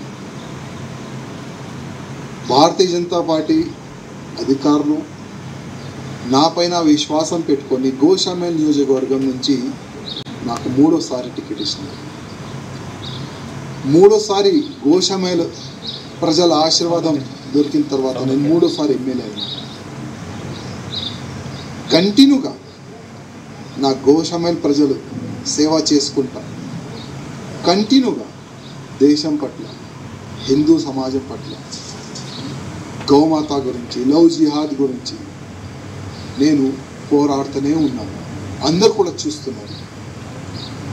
కానీ ఇవాళ ల్యాక్స్ ఆఫ్ భారతీయ జనతా పార్టీ కార్యకర్తల గొంతుకి, ఆ గొంతుని నేను ఢిల్లీ వరకు తీసుకొని వెళ్ళాలనుకున్నాను. కానీ నేను అక్కడ ఫెయిల్ అయింది అనుకున్నాను. ఎందుకో భారతీయ జనతా పార్టీ అధికారులు నేను రిజైన్ దేని గురించి ఇచ్చినాను, దీని ఇంకా రీజన్ ఏముంది, దానికి వాళ్ళు పరిశీలించలే అనుకుంటున్నాను, చూడలేదు. ఇవాళ మా రాష్ట్రీయ అధ్యక్ష వారు నా రిజైన్ని వాళ్ళు యాక్సెప్ట్ చేసినారు. నాకు ఒక మీడియా మిత్రులు నాకు వాట్సాప్ పరంగా నాకు పంపించినారు, అది నాకు దొరికింది. కానీ ఇవాళ నుంచి కంటిన్యూగా నా దేశానికి, నా భారతదేశానికి హిందూ రాష్ట్రంగా చేయాలని, గోమాతని రక్షించడానికి, లవ్ జిహాద్ కానీ అన్ని విధాలుగా ప్రతి ఒక్క హిందూ కార్యకర్తకి ఒక ఛత్రపతి శివాజీ మహారాజ్ లాగా తయారు చేయడానికి ఇప్పటి నుంచి నేను ఇంకా అగ్రెసివ్గా నేను పనిచేస్తానని ప్రతి ఒక్క హిందూ కార్యకర్తకి నేను హామీ ఇస్తున్నాను. ఏ కార్యకర్త కూడా భయపడద్దు, ఏ కార్యకర్త కూడా బాధపడద్దు. ఒక్కప్పుడు మనం ఏం లేకపోతే కూడా దేశ ద్రోహిలతోని ఫైట్ చేసినాం. 3సారి ఎమ్మెల్యే అయిన తర్వాత కూడా దేశ ద్రోహిలతోని, ధర్మ ద్రోహిలతోని ఫైట్ చేసినాం. ముందు కూడా అదే చేద్దాం. మీ అందరి ఆశీర్వాదం, మీ అందరు సహకారం నాకు ఉన్నది. గతంలో కూడా ఉండే, ఇప్పుడు కూడా ఉన్నది. ఏం టెన్షన్ ఏ బీజేపీ కార్యకర్త కానీ, నా హిందూ కార్యకర్తలు కానీ కొద్ది కూడా టెన్షన్ ఎవరు కూడా తీసుకోవద్దని నా ప్రతి ఒక్క కార్యకర్తకి నేను హృదయపూర్వకంగా ఒక సందేశం ఇవ్వాలనుకుంటున్నాను. ప్రతి ఒక్క బీజేపీ కార్యకర్త, గోషామేల్లో ఉన్న కార్యకర్తలకి నా హృదయపూర్వక ధన్యవాదాలు. 3వసారి నాకు ఆశీర్వాదం ఇచ్చినందుకు. జై శ్రీరామ్. రైట్, అది రాజాసింగ్ చెప్తున్నటువంటి మాట. కార్యకర్తలు ఎవరు కూడా అధైర్యపడద్దు, నేను ఎంచుకున్న మార్గంలోనే పోరాటం చేస్తా అని చెప్పి చెప్తా ఉన్నాడు. అయితే రాజాసింగ్ రాజీనామా పత్రాన్ని కిషన్ రెడ్డి గారికి వెంటనే చూసినావా? అయితే కాంగ్రెస్ వాళ్ళు కూడా రాజీనామా పత్రం ఇస్తాడేమో మళ్ళీ అనుకోరు. మీరెలా కొడితే నేనేం చేస్తా అంతే. అయితే ఆయనకు మనకున్న తేడా అంటే ఈయననే బీజేపీని ఇడిచిపెట్టిండు, కాంగ్రెస్ ఏమో నన్ను ఇడిచిపెట్టింది, అంతే తేడా. ఇప్పుడు కాంగ్రెస్ వాళ్ళు నన్ను ఏం చేయలేరు, ఎందుకంటే వాళ్ళు కాదనుకొని వెళ్ళిపోయారు కదా. ఈయనని బీజేపీ ఏమైనా చేయగలుగుతుంది, ఎందుకంటే ఈయన బీజేపీని వదులుకుండు, ఆయన రాసిచ్చిండు కాబట్టి. 4th city Amaravati greenfield express highway, dry port నుంచి మచిలీపట్నం పోర్టుకు నూతన రైలు మార్గం, రవాణా ఆధారిత అభివృద్ధికి ప్రధాన తెలంగాణ ప్రభుత్వ ఆలోచన. ఏపీ ఉన్నతాధికారులతో సంప్రదింపులు చేస్తూ ఉందట. 4th city Amaravati greenfield express highway నిర్మించబోతా ఉన్నారట. భాజపా అధ్యక్ష పదవి నుంచి రామచంద్రరావును తొలగించాలి. రోహిత్ వేముల ఆత్మహత్యకు ఆయనే కారణం. ఆ పార్టీ నాయకత్వం దేశ ప్రజలకు క్షమాపణ చెప్పాలి. ఉప ముఖ్యమంత్రి బట్టి విక్రమార్క డిమాండ్. కర్ణాటక తరహాలో ఇక్కడ పవర్ షేరింగ్ విధానం లేదని చెప్పేసి ఆయన అన్నాడు. రైట్గా కర్ణాటక తరహాలో పవర్ షేరింగ్ అంట. కర్ణాటకలో పవర్ షేరింగ్ 2.5 ఏళ్ళు సిద్ధరామయ్య, 2.5 ఏళ్ళు డీకే శివకుమార్ అనేది జరిగింది.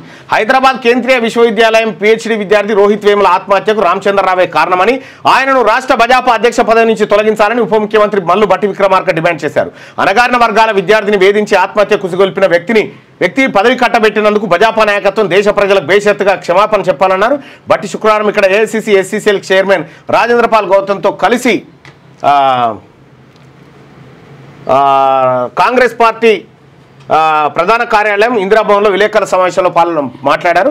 గతంలో ఈ ఘటన గురించి అప్పటి సీఎం కేసీఆర్ పట్టించుకోలేదని ఆరోపించారు. ఇప్పుడు తన ప్రభుత్వం ఈ ఆత్మహత్య వెనుక కారణాలపై విచారణ ప్రక్రియను పునఃప్రారంభించబోతుందన్నారు. భవిష్యత్తులో ఏ దళిత ఆదివాసీ విద్యార్థికి ఇలాంటి పరిస్థితి ఎదురుకాకుండా రాహుల్ గాంధీ సూచనల మేరకు తెలంగాణ ప్రభుత్వం రోహిత్ వేముల చట్టం తీసుకురాబోతుందని వెల్లడించారు.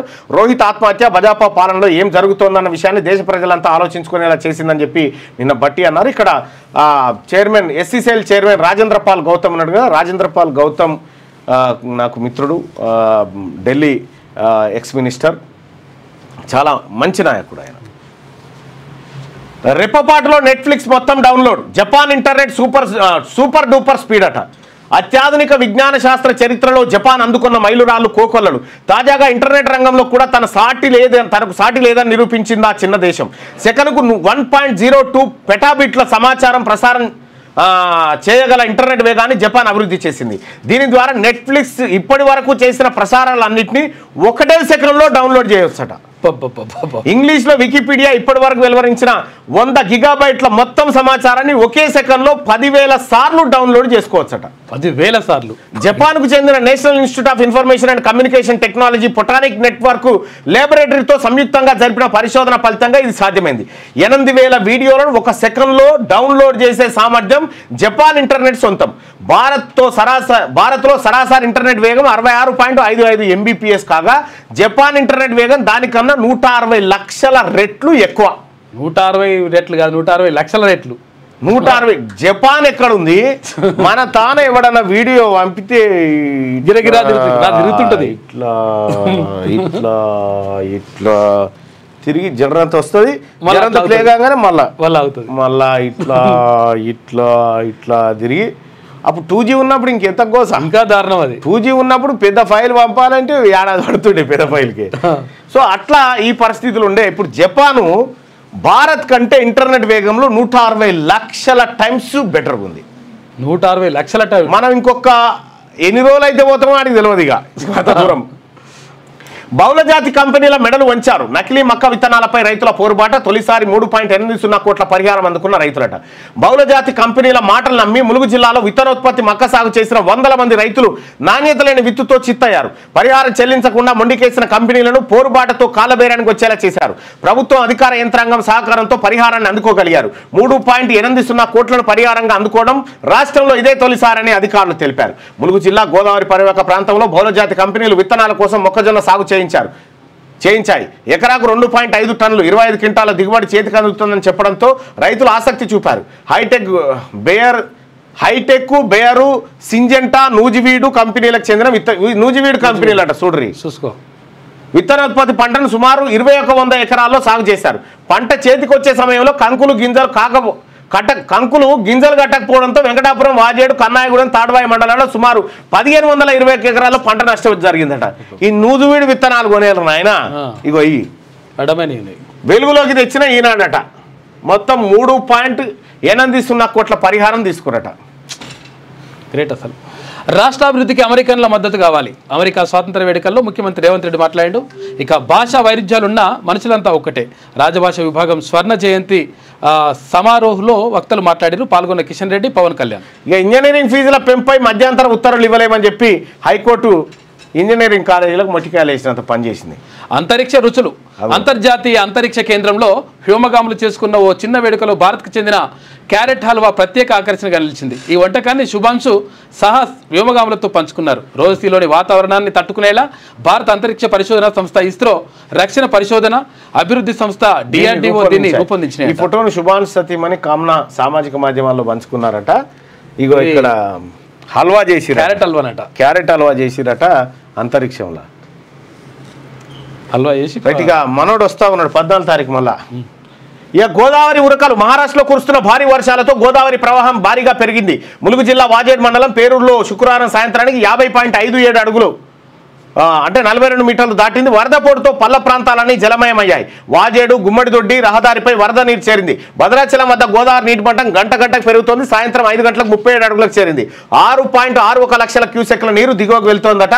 ఇగో గోదావరిలో పూనూరు ముల్లకట్టె వంతెన వద్ద ఉగ్ర రూపంతో ప్రవహిస్తున్న గోదావరి నది చూస్తాను. మహారాష్ట్రలో భారీ వర్షాలతోటి గోదావరి కూడా ఫ్లో పెరిగింది. మన దగ్గర వానలు లేవు కానీ అటు నుంచి వస్తున్నాయి వరదలు. ఇక వీధి శునకాలకు బెంగళూరులో 3 పూటల చికెన్ బిర్యానీ. ఇది నా కన్నబిడ్డ లాంటి సార్, దీనివల్లే ఒక ముద్ద తినగలుగుతున్నా, నేను తిన్నాకే ఇది తింటదని చెప్పి కుక్కని అంటా ఉన్నారు. వెలుగు దినపత్రిక వార్త చూద్దాం. అడ్డంకులు లేకుండా అడుగులు. 42% బీసీ రిజర్వేషన్లపై పకడ్బందీగా ముందుకు. న్యాయ నిపుణుల సలహాల మేరకు రాష్ట్ర ప్రభుత్వం నిర్ణయాలు. కోర్టులో నిలబడేలా ఇప్పటికే డెడికేటెడ్ కమిషన్ ఏర్పాటు. కులగణన సర్వే. బీసీల జనాభా వెనుకబాటుతనానికి ఎంపీరికల్ డేటాతో పక్కా ఆధారాలు. మొత్తం 50% మించి రిజర్వేషన్ల అమలుకు ఇదే కీలకమంటున్న ఆఫీసర్లు. ఈడబ్ల్యూఎస్ కోటాతో 50% క్యాప్ దాటిన రిజర్వేషన్లు న్యాయపరంగా ఈ అంశం కలిసి వస్తుందని భావిస్తున్న సర్కార్ పంచాయతీరాజ్ చట్టం 2018ని సవరిస్తూ త్వరలో ఆర్డినెన్స్ తీసుకురాబోతా ఉన్నారట. ఇక ఇదే అంశం మీద ఇగో ఇట్లా స్వీట్లు. బీసీ రిజర్వేషన్లు అడ్డుకుంటే వ్యతిరేక తప్పదు. ఎవడు అడ్డుకుంటాడు? రిజర్వేషన్లు ఇచ్చిన తర్వాత ఎవడు అడ్డుకుంటాడు? అడ్డుకుంటే ఆగిపోయేంత శక్తి మన ఆర్డినెన్స్ కున్నది అన్నట్టే కదా. అంతే కదా. రైట్. ఇక బీఆర్ఎస్ బీజేపీకి మంత్రి పొన్నం హెచ్చరిక. సర్కార్కు బీసీ సంఘాలన్నీ అండగా ఉండాలని. ఏది ఈ డ్రామాకా? ఈ డ్రామాకు మేము అండగా ఉండాలి. ఈ ఆర్డినెన్స్ డ్రామాకు మేము అండగా ఉండాలి బీసీలమంతా. నిన్న బొకేలు స్వీట్లు చట్టసభల మెట్లు తొక్కని కులాల కోసమే వాకిడి శ్రీహరి. రాజకీయం చేయొద్దు, అందరూ మద్దతు ఇవ్వండి అని కేకే. గాంధీ భవన్ లో కాంగ్రెస్ శ్రేణుల సంబరాలు. ఇప్పుడు బీసీ రిజర్వేషన్ అనేది బీసీలదేనా ఓన్లీ? ఇలా రెడ్లు సంబరాలు చేయరా? ఎందుకు చేయరా? అట్లెట్లుంటుంది లెక్క మరి. ఇది మనకు సపరేట్గా మనం మరి వాళ్ళకు చాలా సీట్లు ఇచ్చినాం కదా. ఇన్ని రోజులు అడ్వాన్స్డ్ రిజర్వేషన్ వాడుకురు కదా మనది. మనకంటే ఎక్కువ రిజర్వేషన్ వాడుతురు కదా ఇప్పుడు వాళ్ళు. ఇక్కడ ఇది అయ్యేది లేదు, పోయేది లేదు. ఇదంతా ఒక డ్రామా. ఇది ఎవరికి తెలియంది కాదు. ఇక మన నాయకులు పోయి బొక్కేలు ఇచ్చి ఓహో వీరా సూరకర్ర అని చెప్పి పాపం ఇవన్నీ దగ్గర పెట్టుకోరు. ఒకసారి ఫోటోలు దించుకోరు. ఇవన్నీ దగ్గర పెట్టుకోరు. ఈ వీడియోలను ఒకసారి దగ్గర పెట్టుకున్నాక మనం ఎలక్షన్ నాటికి మాట్లాడుకుందాం మనం అంతా కూడా. ఓకే చలో ఇది బంద్ చేయి. ఇంకా వీళ్ళది ఇట్లుంటే ఇగో అక్క కూడా పాపం ఈవెనే పోరాటం చేసి బీసీ రిజర్వేషన్లు తెచ్చిందని వెలవా రంగులు పూసుకుంటూ చూర్రి. కవిత గౌడు కవిత ముదిరాజు, కవిత యాదవ్, కవిత నేత, పటేల్, కవిత రజక, కవిత కుర్మన్ అటాగో, కవిత నాయి, కవితాచారి, కవిత రజక. నీకు ఏ సంబంధం తల్లి? అసలు నీకు బీసీ రిజర్వేషన్లకి ఏమన్నా సంబంధమా? నువ్వు వెలమామెవు. బీసీల రిజర్వేషన్ 33 నుంచి 23కు తెచ్చిన మీ బాపుకు బిడ్డవు నువ్వు. అంతే. బీసీల నోట్లో 10 ఏళ్ళు మట్టి కొట్టిన బీఆర్ఎస్ పార్టీ నాయకురాలివి నువ్వు సంబరాలు చేసుకుంటే తల్లి. పాపం వీళ్ళకి తెలియదు ఎందుకు చేస్తారో తెలియదు కానీ రంగులు అయితే పూసిరు. టకరా డింక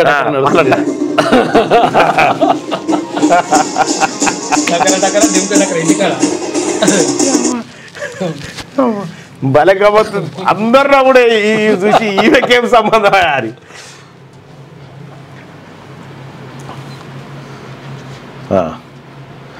రాజాసింగ్ రాజీనామా ఆమోదం వెంటనే అమల్లోకి వస్తుందన్న బీజేపీ చీఫ్ నడ్డా. ఢిల్లీ పెద్దలను ఆవేదన పట్టించుకోలేదని చెప్పి రాజాసింగ్ ఆవేదన. దేశద్రోహులు ధర్మద్రోహులపై పోరాడతానని రాజాసింగ్ వెల్లడి. ఇక ఢిల్లీలో మళ్ళీ భూకంపం. ఢిల్లీలో రెండో రోజు భూమి కంపించింది. శుక్రవారం సాయంత్రం 7:19 కొన్ని సెకండ్ల పాటు భూమి ప్రకంపనలు వచ్చినాయి. ఇక భూకంప తీవ్రత రిక్టర్ స్కేల్పై 3.7గా నమోదైంది. ఢిల్లీ నుంచి 60 కిలోమీటర్ల దూరంలో 10 కిలోమీటర్ల లోతున భూకంప కేంద్రం ఉన్నట్లుగా. ఇప్పుడు అంటే వీళ్ళది వాళ్ళ బ్యాండు వాళ్ళ కథ. ఒక ఆయన వచ్చి దునపో తీనిందని చెప్పిందట. ఇప్పుడు మరి దునపో తీనితే మరి దుడ్డకు తొట్టెలు కావాలి కదా, ఎట్లా అని తొట్టెలు ఎదుర్కొంటూ తొట్టెల కొనుక్కొచ్చి ఎదుర్కొంటూ వస్తున్నట. వచ్చి తొట్టెల పెట్టి ఇక దుడ్డని తీసుకురారా, దుడ్డని తీసుకొచ్చి లేచి ఊపుర్రా, మా పుణ్యాన్నే, మా తొట్టెల పుణ్యాన్నే దునపో తినింది, తొట్టెలను చూసి దానికి బిడ్డను కనాలనిపించింది అని అన్నదట.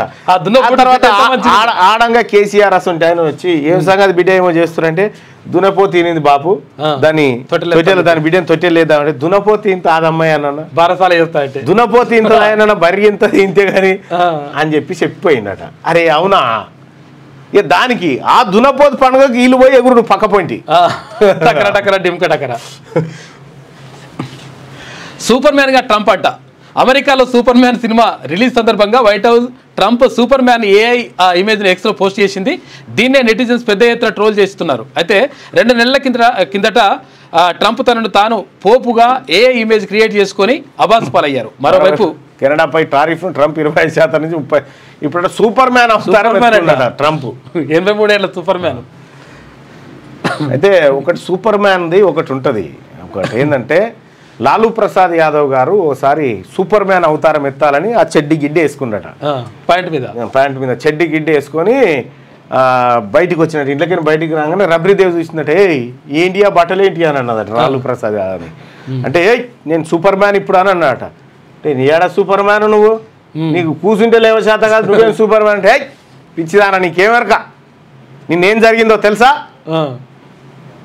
నేను ఎంత పని చేసినో నిన్న మధ్యప్రదేశ్ అడవులల్లో రైలు ఆగిపోయింది. రైలు ఖరాబ్ అయ్యి డబ్బలలో ఉన్న పెద్దోళ్ళు చిన్నోళ్ళు ఆకలి దూప నీళ్లు లేక అల్లాడుతున్నారు.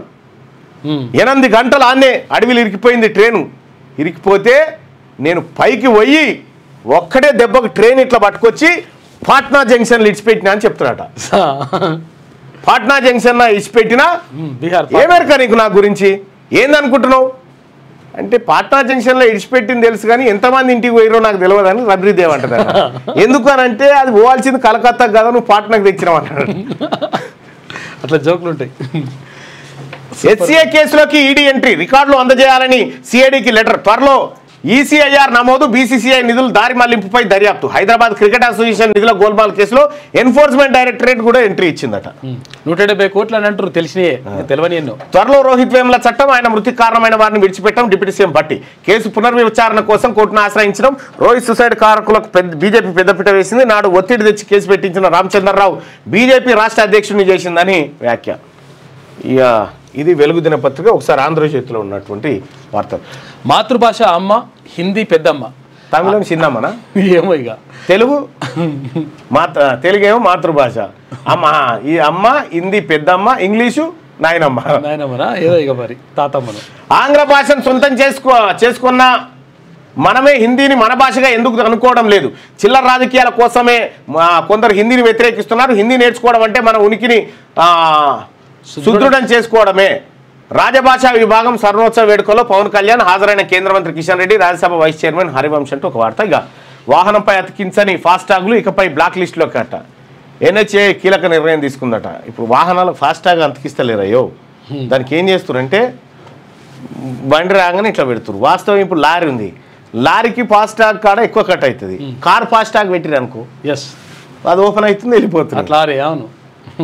మంత్రి ఇంట్లో నోట్ల కట్టలు, కరెన్సీ నోట్లతో నిండి ఉన్న బ్యాగ్ మహారాష్ట్రలో ఘటన సోషల్ మీడియాలో వైరల్. మంత్రి శివసేన సింధే నేతనట. సింధే నేత ఇంట్లో మొత్తం అవన్నీ బ్యాగులు ఉన్నాయట కట్టలు. 75 ఏళ్ళు పూర్తయితే దిగిపోవాల్సిందే, ఆర్ఎస్ఎస్ అధినేత మోహన్ భగవత్ స్పష్టీకరణ. ఈ ఏడాది సెప్టెంబర్ 17తో మోదీకి 75 ఏళ్ళు. అదే నెల 11న భగవత్కు 75 ఏళ్ళు. ఇద్దరు బ్యాగులు సర్దుకోండి, కాంగ్రెస్ వ్యాఖ్య. అంటే వాళ్ళు నిబంధన పెట్టుకురు కదా వాళ్ళు. ఇలా ఆర్డినెన్స్ అలా నోటిఫికేషన్. స్థానిక సమరానికి సర్కార్ సన్నద్ధం, సవరణతో సిద్ధమైన పంచాయతీరాజ్ ఫైలు ఏ క్షణమైనా గవర్నర్ పంపే అవకాశం. సోమవారానికి ఆర్డినెన్స్ వచ్చే ఛాన్స్. స్థానిక ఎన్నికల నేపథ్యంలో క్షేత్రస్థాయిలో వేడెక్కుతున్న రాజకీయం. సీఎంకు బీసీ సంఘాల కృతజ్ఞతలు. ఆర్డినెన్స్ జీవో ఒకేసారి ఇవ్వాలని విజ్ఞప్తి చేసిరట.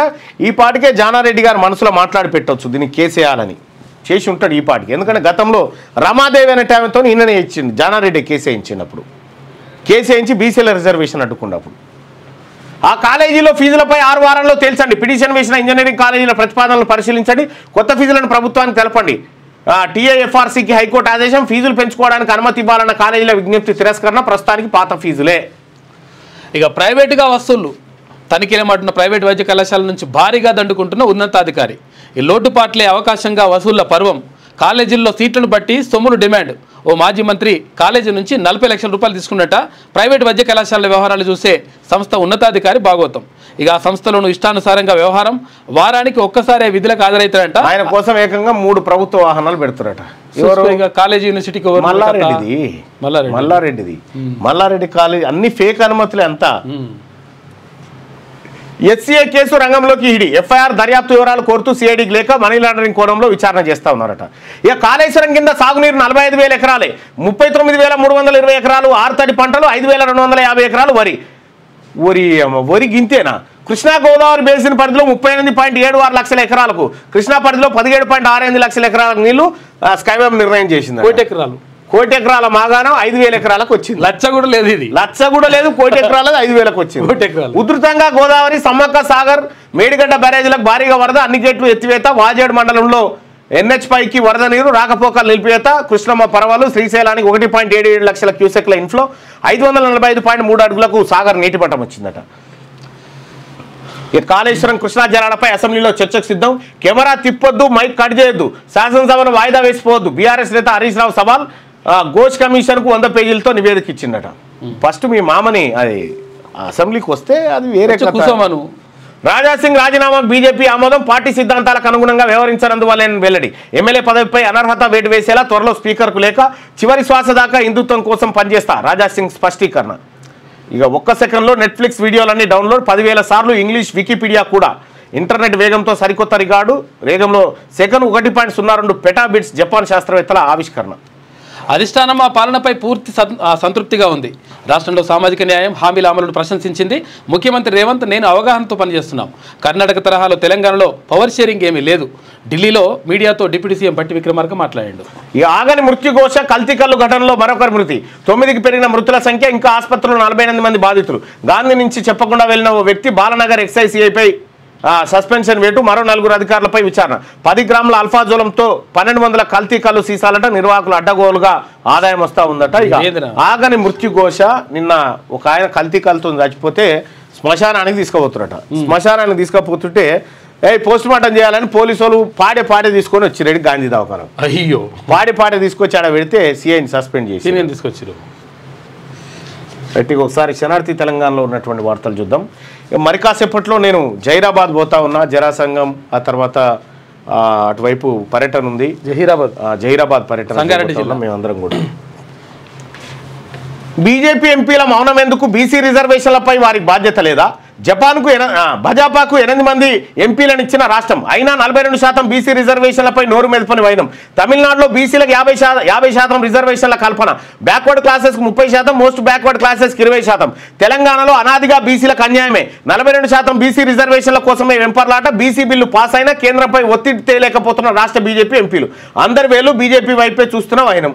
మరి మీరేం చేస్తారు సార్? కాంగ్రెస్ పార్టీ 42% ఏదో దిక్కుమాలిందో ఏదో ఒకటి తీసుకొచ్చారు, బిల్లు పాస్ చేసారు కదా. మరి కేంద్రాన్ని ఒకసారి అడిగిరా? 8 మంది ఎంపీలు ఉన్నారు, మీకు బాధ్యత లేదా? ఓట్లు లేదా తెలంగాణ ప్రజలు? సగం సీట్లు ఇచ్చినాం కదా, మరి మీకెందుకు బాధ్యత లేదు ఈ విషయంలో?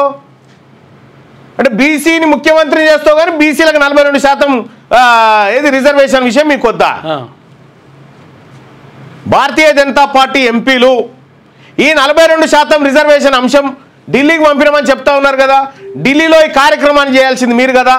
మీ బాధ్యతతోటి మీరు ఏం పని చేసిరు ఇప్పటిదాకా? ఈ 8 మంది ఎంపీలు ఈ 42% బీసీ రిజర్వేషన్ బిల్లులో మీరు చేసిన కార్యక్రమం ఏందో ప్రజల ముందు స్పష్టం చేయరు. బడుగులకు తీవ్ర అన్యాయం, బాసరా IIITలో సీట్ల కేటాయింపై వివాదం. ఈడబ్ల్యూఎస్ కేటగిరీకి అత్యల్ప కటాఫ్ మార్కులు, ఎక్కువ మార్కులు వచ్చినా ఎస్సీ ఎస్టీ బీసీలకు రాని సీట్లు. రిజర్వేషన్ స్ఫూర్తికి విఘాతంగా ఈడబ్ల్యూఎస్ కోట, అణగారిన వర్గాల విద్యార్థులకు భవిష్యత్తుపై తీవ్ర ప్రభావం. ఆగ్రహం వ్యక్తం చేస్తున్న బహుజన నాయకులు ఈడబ్ల్యూఎస్ కోటాను పునఃసమీక్షించాలని డిమాండ్. నేను మొర్రో మొత్తుకున్నా కదా, బాసరా IIITలో ఇగో నాకు ఎవరు పంపించిరు, చూడు ఎట్లుందో.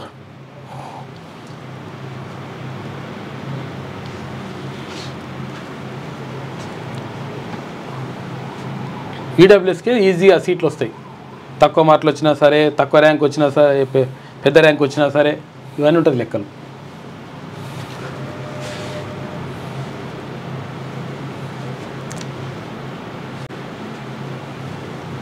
తక్కువ మార్కులకే కట్ ఆఫ్ అయిపోతుంది.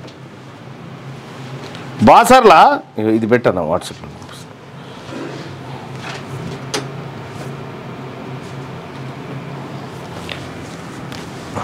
బాసర IIIT కాడ ఇక చూడ్రి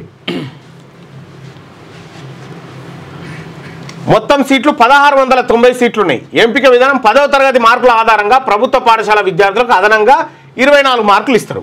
ఇక్కడ ఓసీ కేటగిరీలో 579 మార్కులు 10th క్లాస్లో వస్తే సీట్ వస్తుంది. ఇక ఈడబ్ల్యూఎస్ వాళ్ళకు అంటే రెడ్లకు వెలమలకు అప్పర్ క్యాస్ట్ వాళ్ళకు అంతా 564 మార్కులు వచ్చినా సీట్ వస్తుంది. ఇక్కడ ఉన్నటువంటి మన రజకులకు మన నాయి బ్రాహ్మణులకు మన ఎంపీసీ కులాలకేమో ఈ రెడ్ల కంటే ఎక్కువ రావాలి మార్కులు. మళ్ళా 571 మార్కులు వస్తే తప్ప సీట్ రాదు. ఇంకా విషయం ఏంటంటే బీసీబీ వాళ్ళకి 578 రావాలి. చూసుకో ఇక బీసీసీ వాళ్ళకి 566 రావాలి. బీసీడీ వాళ్ళకు 579 వస్తే తప్ప అలా సీట్ రాదు. బీసీఈ వాళ్ళకు 578, ఎస్సీలకు 572, ఎస్టీలకు 569. ఎస్సీ ఎస్టీ బీసీల కంటే తక్కువ మార్కులు వచ్చిన రెడ్లకు బాసర్లో సీట్లు వస్తా ఉన్నాయి. బాసర్ IIITలో ఈడబ్ల్యూఎస్ కోట. నేను మొరో మొత్తుకుంది అదే కదా, ఎంత మోసమో చూడరు. అందుకే ఈడబ్ల్యూఎస్ కోట మనని ఎట్లా కొంపలు మూస్తా ఉంది, ఈడబ్ల్యూఎస్ మన పిల్లల భవిష్యత్తును ఎట్లా నాశనం చేస్తా ఉంది, ఈ అన్ని అంశాల గురించి నేను బుక్ రాసిన కదా. దయచేసి ఆ బుక్ చదవండి ఒక్కసారి. అమెజాన్లో ఉంది 9866 524 314. ఈ నెంబర్కు వాట్సాప్లో మిస్డ్ కాల్ ఇవ్వండి. మీకు లింక్ వస్తుంది. ఆ లింక్ మీద క్లిక్ చేస్తే అమెజాన్ లింక్ ఓపెన్ అవుతుంది. ఆ బుక్ తెప్పించుకొని చదవండి. ఎంత కొంపలు కొల్లేరైతున్నాయో మనకు అర్థమవుతుంది. 9866 524 314 ఈ నెంబర్కు వాట్సాప్లో మిస్ కాల్ ఇవ్వండి. మీకు లింక్ వస్తుంది. ఆ బుక్కులు తెప్పించుకొని చదవండి. ఎంత కొంపలు కొల్లేరైతున్నాయో చూడండి.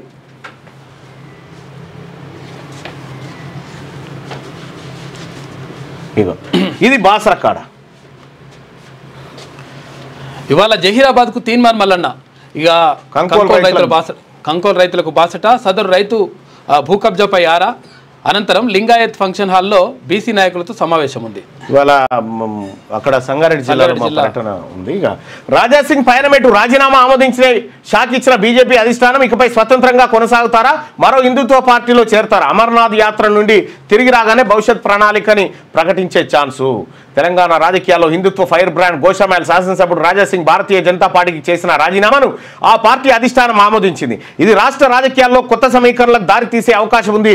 జూన్ 30, 2025 రాజాసింగ్ తన రాజీనామా లేఖను బీజేపీ తెలంగాణ రాష్ట్ర అధ్యక్షుడు కిషన్ రెడ్డికి సమర్పించినటువంటి నేపథ్యంలో వాళ్ళు ఆ రాజీనామాను ఆమోదించారు. మరి ఇప్పుడు వాట్ నెక్స్ట్ రాజాసింగ్ అనేది వేచి చూడాలి. ఇక నయా ట్రెండ్ అంట, పెళ్లి కావాలంటే సివిల్ స్కోర్ ఉండాలంటే. అమ్మ పాన్ కార్డ్ వెరిఫికేషన్ తర్వాత మ్యారేజ్కి ఓకే. ఫైనాన్షియల్ డిసిప్లిన్ పై వధువు ఫ్యామిలీస్ ప్రత్యేక దృష్టి, డిసిప్లిన్ తప్పితే అంతే సంగతులట. ఇప్పుడు పెళ్లి కావాలంటే సిబిల్ స్కోర్ బాగుండాలన్నట. ఇప్పుడు వచ్చిన బాధ ఏంటంటే ఇప్పుడు దీంతో ఏం సిబిల్ స్కోర్ తోటి ఏం చేస్తుంది? పాన్ కార్డు ఉంటుంది. ఉందా అనితన పాన్ కార్డు? లేదు. ఉందానే పాన్ కార్డు ఎవరికానండి? ఇలా కొట్టి చూపిద్దాం.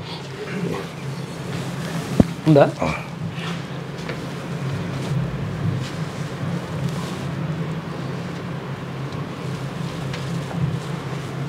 ఇగో ఇది పాన్ కార్డు. ఇది అందరికి ఉంటుంది అన్నట్టు. ఈ పాన్ కార్డు ఇగో ఈ నెంబర్ కొడితే, ఈ నెంబర్ కొట్టంగానే ఆయన అప్పులు ఏడ చేసిండు, లోన్లు ఏడ తీసుకుండు, చెక్ బౌన్స్ కేసులు ఎన్ని ఉన్నాయి, ఆయన సిబిల్ స్కోరు 700 దాటితేనే ఓకే. 700 లోపట్టు ఉందంటే మనోడు ఆగమాగం ఉన్నట్టు. బిలాల్ ఏది దివాలా తీసినట్టే, బిలాల్ అయినట్టు అన్నట్టు. సిబిల్ స్కోర్ బాగుంటేనే పిల్లనిస్తున్నట్ట. ఇప్పుడు సిబిల్ స్కోర్ చెక్ చేసుకుంటారు. ఇప్పుడేమో పిల్లని చేసుకోవాలంటే పిల్లగాని గోత్రము, నక్షత్రము, వారము, ఎత్తు, పొడుగు, రంగు, రుచి, చిక్కదనం ఇవన్నీ చూసుకొని పెళ్లి చేస్తుండే. ముహూర్త బలము ఇవన్నీ చూసుకొని. ఇప్పుడు అట్లా కాదు. పిల్లగాని దగ్గర పోయి పిల్లలు అయ్యా నీ పాన్ కార్డు ఇగిన ఆయన నీ పాన్ కార్డు నెంబర్, పాన్ కార్డును కొట్టి అలా సిబిల్ స్కోర్ చూస్తే ఈయన 3 చెక్ బౌన్సులు చేసిండు, ఇంతమందికి ఎగబెట్టిండు, ఇన్ని అప్పులలో ఉన్నాడు, ఇన్ని లోన్లు తీసుకున్నాడు, ఈయనకు పిల్లని ఇస్తే పిల్ల ఆగమవుతుంది అని చెప్పి వెంటనే వెళ్ళిపోతాడు. సిబిల్ స్కోర్ కాడికి వచ్చింది ఆఖరికి. పెళ్లి కథ సిబిల్ స్కోర్ కాడికి వచ్చింది. చూడ్రి ఈ రోజు వస్తుందని ఎవడు ఊహించలే. ఈ సిబిల్ స్కోరు వస్తుందని ఎవడు ఊహించలే. సిబిల్ స్కోర్ అవసరం గీడికి వచ్చింది. పాన్ కార్డు అవసరం. దీని మీద ఒక వార్త చేద్దాం. రాజ్యాంగాన్ని మార్చాలని చూస్తున్నారు. దాని మూల స్వభావాన్ని దెబ్బతీసే కుట్ర జరుగుతోంది. సెక్యులర్ సామ్యవాద పదాలను తొలగించాలని చూస్తున్నారు. దేశంలో దళితులు గిరిజనుల పట్ల వివక్ష కొనసాగుతోంది. బీజేపీ పాలనలో అన్ని వర్గాలకు అన్యాయమే జరుగుతోంది. ఏఐసీసీ చీఫ్ మల్లికార్జున ఖర్గే అంటున్నాడు. దమ్ముంటే అసెంబ్లీలో చర్చ పెట్టు, ఎన్ని గంటలైనా చర్చిద్దాం, గోదావరి కృష్ణాల నీటి పంపకాల లెక్కలు తేలిచ్చేద్దాం. సీఎం రేవంత్ హరీష్ రావు సవాల్, రేవంత్ ఉత్తమ్ల కనీస అవగాహన కూడా లేదు, అందుకే ఇష్టం వచ్చినట్టు మాట్లాడుతున్నారని మండిపాటు. ఇక అక్కడ నిన్న బీఆర్ఎస్ వాళ్ళు బీసీ నేతలు సమావేశం, ఇక్కడ కాంగ్రెస్ వాళ్ళు బీసీ నేతలు. ఏం బీసీల ఓట్లతో ఓసీలు గెలవచ్చు, బీసీలకు కార్యక్రమం అయితే మీరు పాల్గొనరా? అందరు రారా? అందరి కార్యక్రమం కాదా ఇది? వీళ్ళని మామూలుగా కాదు, వీళ్ళని బిచ్చగాల కంటే అధ్వానంగా చూడాలి మనం. రావు గారి జగన్నాటకం, నకిలీ డాక్యుమెంట్ సృష్టించి హెచ్సీ అధ్యక్షుడిగా ఎన్నిక, 2 సంతకాలు ఫోర్జరీ చేసినట్టు FSL report, Hyderabad Sunrisers నే బ్లాక్మెయిల్, నిధుల గోల్మాల్లో #1 జగన్మోహన్ రావు, ఏసీలు, ప్లంబింగ్ పనులు, క్రికెట్ బాల్స్, కుర్చీలు, బకెట్స్ దేని వదలని అవినీతి జగన్ రావు, గత ప్రభుత్వ పెద్దలకు సన్నిహితుడు అనే ఆరోపణ, హెచ్సీఏ కేసులోకి ఎంట్రీ ఇచ్చిన ఈడీ అంటూ మీరు అక్షరా స్కూల్ని ఎంక్వైరీ చేయరి. అక్షరా స్కూల్ని అక్రమంగా గుంజుకున్నాడు గట్కేసర్లో. మావోయిస్టు పార్టీకి భారీ ఎదురుదెబ్బ, లొంగిపోయిన 22 మంది మావోలు, నారాయణపూర్ ఎస్పీ ప్రభాత్ కుమార్ ఎదుట సరెండర్, వీరిలో 8 మంది మహిళా నక్సలైట్లు, లొంగిపోయిన వారిలో కుతుల్ ఏరియా కమిటీ కమాండర్ శుక్లాల్ కూడా ఉన్నాడట. త్వరలోనే రోహిత్ వేముల చట్టం, ఆ ఘటనపై మా ప్రభుత్వం విచారణ జరుపుతోంది. డిప్యూటీ సీఎం బట్టి విక్రమార్క వెల్లడి. ఇక రోహిత్ వేముల ఆత్మహత్యకు రామచంద్రరావే కారణం, ఆయన్ని బీజేపీ అధ్యక్షునిగా ఎలా నియమిస్తారని చెప్పేసి ఫైర్ అయ్యింది. ఒడిశాలో అమానుషం, ప్రేమ వివాహం చేసుకున్న యువతి యువకుడు ఇద్దరికి పొలం దున్నే శిక్ష వేసిన గ్రామస్తులట. సోషల్ మీడియాలో వీడియో వైరల్, కేసు నమోదు చేసి దర్యాప్తు చేస్తున్న పోలీసులట. లవ్ మ్యారేజ్ చేసుకున్నారని ఊరోళ్ళంతా కలిసి పిల్లగానికి ఏది మన ఎడ్లను కడతాంగా నాగలికి, పిల్లగానికి చెరోదిక్కు కాని పెట్టిరట. ఇట పెట్టి నాగలు దున్నే శిక్ష వేసిరట ఊరోళ్ళంతా. ఉన్నదా? లేట్ అవుతుందా? దాంట్లో ఇంకా ½ అన్ అవర్ కావాలి కదా దాంట్లో తీసుడు. రైట్గా ఇది కార్యక్రమం. పిల్లగానికి శిక్ష వేసిరట. నేర్చుకోరి దున్నుకొని బతుకోవచ్చు, ఏముంది? వాళ్ళే గుంజుతున్నారు. ఇక బ్యాటర్లో ఇప్పుడు ఈయన దాంట్లో వీడియో తీయాలంటే మినిమం 20 నుంచి 25 నిమిషాలు పడుతుంది. తిరుగుతుంది అది 20 నుంచి 25. మనం ఫోన్ చేసినాం అనుకో, ఇప్పుడు ఫోన్ చేస్తే 2.5 గంటలకు ఆన్సర్ వస్తుంది మనకు. ఈయన ఫోన్ ఎంత కొంటారు ఒకసారి? ఇక్కడదే ఈ ఫోన్, ఇగో ఈ ఫోన్ ఎంత కొంటారో కొనురయ్యా. పైన లింక్ ఉంది, పైన లింక్ ఉంది. ఇది అదే లింకుని తీసుకుందాం, లింకుని తీసుకొని అలా కాపీ చేద్దాం. ఇక తిరుగుడిగా ఇగో ఆయన దగ్గర ఇంకొక ఫోన్ ఉంది, ఐఫోన్ ఉంది, కానీ ఇలా సిమ్ వేస్తే పాతగా అవుతుందని ఏడాది నుంచి సిమ్ వేస్తలేడు ఐఫోన్లా. ఏడాది నుంచి సిమ్ వేస్తలేడు సుదర్శన్ ఐఫోన్లా. ఎందుకు ఎత్తలేమంటే ఇది పాతగా అవుతుందట. ఇప్పుడు 2023 మోడల్ పాత కాకపోతే ఏమవుతుందా? సిమ్ వేస్తలేడా, ఏం చేయాలి? ఐఫోన్ కొన్నాడు, ఇలా సిమ్ వేస్తలేడు. ఎప్పుడు ఇట్లే ఉండాలంటే నేను సిమ్ లేని ఎందుకు పట్టుకొని తిరుగుతాడో తెలియదు. ఇగో ఇది ఇట్లే తిరుగుడు. ఇక ఇది కాపీ చేద్దాం. ఇవాళ సిమ్మిని లేస్తావా లేకపోతే ఇదేమని కానీ ఇచ్చేస్తా. ఇక బ్యాటర్లదే భారత్, బూమ్రాక్ 5 వికెట్లు, England 387, all out Bharat 145. Tesla car వచ్చేస్తుంది. టెస్లా వచ్చే వారం భారత మార్కెట్లో లాంఛనంగా అడుగుపెట్టబోతా ఉందట. టెస్లా కార్ వస్తూ ఉందట భారత మార్కెట్లోకి. ఇక ఒక్క సాక్ష్యమైనా ఉందా? ఆపరేషన్ సింధూర్లో భారత్కు నష్టం వాటిల్లినట్టు సాక్ష్యాలు చూపాలని విదేశీ మీడియాకు అజిత్ దోవల్ సవాల్ విసిరారట. సాక్ష్యాలు లేకుండా చేసిరా? ఓకే. ఎన్నికల హైజాక్కు బీజేపీ కుట్ర, బీహార్ అసెంబ్లీ ఎన్నికలను హైజాక్ చేయడానికి బీజేపీ కుట్రలు చేస్తుందని రాహుల్ గాంధీ ఆరోపించారు. వాళ్ళ పనే గది, అదే పని. 2 రోజుల్లో రెండోసారి దేశ రాజధాని ఢిల్లీలో శుక్రవారం రాత్రి మరోసారి భూమి కంపించిందంట. రిక్టర్ స్కేల్ పైన 3.7గా నమోదైంది. గట్టిగా గతి తప్పిన వాతావరణం, దేశంలో సాధారణం కంటే భిన్నమైన వాతావరణ పరిస్థితులు కనిపిస్తున్నాయని వాతావరణ నిపుణులు చెప్తా ఉన్నారు. త్వరలో రోహిత్ వేముల చట్టం తీసుకొస్తామని ఉప ముఖ్యమంత్రి బట్టి విక్రమార్క అంటే, వర్షం లోటు, సాగు తడబాటు, సాగు ముందుకు సాగక ఆందోళనలో రైతాంగం అంటూ ఒక ప్రధాన వార్తను చూస్తాను. వర్షాలు పడతలేవు, అంత ఆగమాగం ఉందని చెప్పి ఆవేదన. ఇక సీఎంకు దమ్ముంటే అసెంబ్లీ పెట్టాలి, ప్రాజెక్టుపై ఆధారాలతో వచ్చి మాట్లాడతా అని చెప్పేసి అంటున్నాడు. కృష్ణా గోదావరికి వరదలు వస్తా ఉన్నాయి. ఇక ఏడాదిన్నరలో 50,000 కోట్ల పెట్టుబడులు అని చెప్పి ఐటీ శాఖ మంత్రి దుద్దిల శ్రీధర్ బాబు. బీసీ రిజర్వేషన్లకు సహకరించండి, రాష్ట్రంలోని అన్ని రాజకీయ పార్టీలకు మంత్రి పొన్నం వినతి. రిజర్వేషన్ల ఆర్డినెన్స్కు కేబినెట్ ఆమోదంతో గాంధీ భవన్లో సంబరాలు, టపాసులు పేల్చి స్వీట్లు పంచుకున్నారట. ఇక కోటాకు కాపు కాద్దాం, బీసీలకు 42% రిజర్వేషన్లపై సీఎం రేవంత్, కోర్టులో కేసులు పడకుండా చూడండి, సామాజిక ఇప్పటికే జానారెడ్డి ఎవరైనా తయారు చేసి పెట్టి ఉంటాడు కేసులు వేపిస్తాను, అప్పటికే అది ఫిక్స్ చేసి ఉంటారు. సామాజిక మేము మిమ్మల్ని నమ్మే పరిస్థితులు ఏమి అయిపోయింది. సామాజిక సామరస్యం దెబ్బతినకుండా చూడాలి. బీసీ సంఘాలతో సమావేశంలో సీఎం రేవంత్ రెడ్డి. హైకోర్టు సుప్రీంలో కేవియట్లు వేయాలని చెప్పి ఆర్ కృష్ణయ్య. ఇక క్రిప్టో వలపు వల.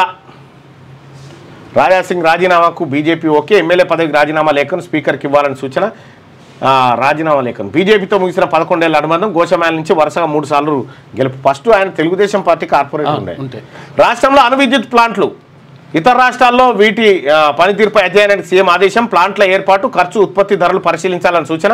4000 మెగావాట్ల సామర్థ్యంతో ఏర్పాటు చేసే యోచన. భవిష్యత్ అవసరాల దృష్ట్యా తక్కువ ధరకు లభించే విద్యుత్ ఉత్పత్తిపై దృష్టి అట. ఇప్పటికే మనుగూరులో భార జల ఉత్పత్తి కేంద్రం స్టార్ట్ అయిందట. ఇది ఇట్లుంటే నా ప్రాణాలకు ముప్పు ఉందని ట్రంప్ అంటా ఉన్నాడు. కాదు, నా ప్రాణాలకి ముప్పు అని ప్రపంచం అంటుంది. ఒకసారి వచ్చింది అది, దాన్ని అయిపోయిందంటే కొట్టేయాలిగా. 75 ఏళ్ళు దాటితే దిగిపోవాల్సిందే. ఆర్ఎస్ఎస్ చీఫ్ మోహన్ భగవత్ సంచలన వ్యాఖ్యలు. మోదీని ఉద్దేశించి అన్నారా? రాజకీయ వర్గాల్లో చర్చ. పక్కకు తప్పుకొని ఇతరులకు అవకాశం ఇవ్వాలి. శాల్వా కప్పారంటే దిగిపోమ్మనే అర్థం. భగవత్. ఈ సెప్టెంబర్తో 75 ఏళ్ళు పూర్తి చేసుకోనున్న ప్రధానమంత్రి మోడీ, ఆర్ఎస్ఎస్ అధినేత. వాళ్ళిద్దరూ రిటైర్ అవ్వాల్సిందేనన్న కాంగ్రెస్. నా విరమణ తర్వాత ప్రకృతి సాగు చేసుకుంటా ఇటీవల హోంమంత్రి అమిత్ షా వ్యాఖ్యలు చేసినట. ఈ మరి ఏమైతుందో చూడాలి. ఉద్యోగుల భూమిలో బిగ్ పాగా. గోపనపల్లి 9000 కోట్ల భూదందా కీలక మల్పట. భాగ్యనగర్ టీఎన్జీఓ లేఅవుట్లో 2 కంటైనర్లు ప్రత్యక్షం. సర్వే నెంబర్ 36లో ఉద్యోగుల భూమిలోకి చొరబాటు. భూమి తమదేనంటూ పనులు మొదలుపెట్టిన ప్రైవేట్ వ్యక్తులు. డయల్ 100 కాల్ చేయడంతో రంగంలో దిగిన పోలీసులు. రెవెన్యూ శాఖ క్లియరెన్స్ తర్వాతే భూమిలోకి రావాలని సూచన. 90 ఎకరాలను కబలించేందుకు పథకం ప్రకారం అడుగులు. బిగ్ భూదందాపై నమస్తే తెలంగాణ చెప్పింది నేను. నమస్తే తెలంగాణ లొటపీస్ కాడుంది. తీన్మార్మలన పోయి ఆ రాత్రి అన్ని గూలగొట్టేదాకా ఎవడు పత్తలేడు. అక్కడ బీఆర్ఎస్ లోనే ఉండే ఇదివరకల్లా. బీఆర్ఎస్ ప్రభుత్వం అధికారంలో ఉన్నప్పుడు 2 ఏళ్ల కింద నేనే పోయి అక్కడ ఆ బసవతారకం నగర్ వాసుల దగ్గరికి పోయి ఇక్కడి నుంచి ఎవడన్నా ఖాళీ చేస్తే ఖబర్దారని హెచ్చరించి వచ్చినాం. ఇప్పుడు మళ్ళీ ఇదే బీఆర్ఎస్ వాళ్ళు మళ్ళీ ఆడికి వచ్చి ఇప్పుడు మేమే చేస్తామని చెప్తున్నారు. హత్య చేసినోడే సంతాప సభ పెట్టినట్టుంది బీఆర్ఎస్ కథ. బినామీలతో అరాచకం. నిరుపేదల నీడను కూలుస్తున్న రేవంత్ సర్కార్. బసవతారక్ నగర్ బస్తీవాసులకు అండగా ఉంటాం. మండలంలో బీఆర్ఎస్ పక్ష నేత మధుసూదనాచారి. అధికారంలోకి వస్తే ఇల్లు కట్టిస్తానన్న రేవంత్ ఉన్న గుడిసెలకు ఇప్పుడు ఎసరు పెట్టిండని చెప్పి దాసోజు శ్రవణ్ అంటా ఉన్నాడు.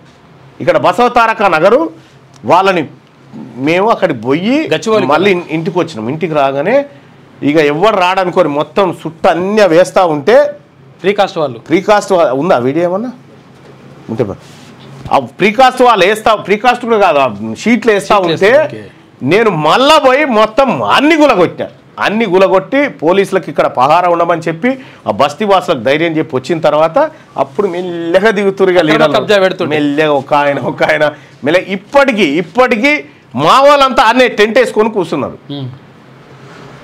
ఇక కోటాకు కాంగ్రెస్ టోకరా.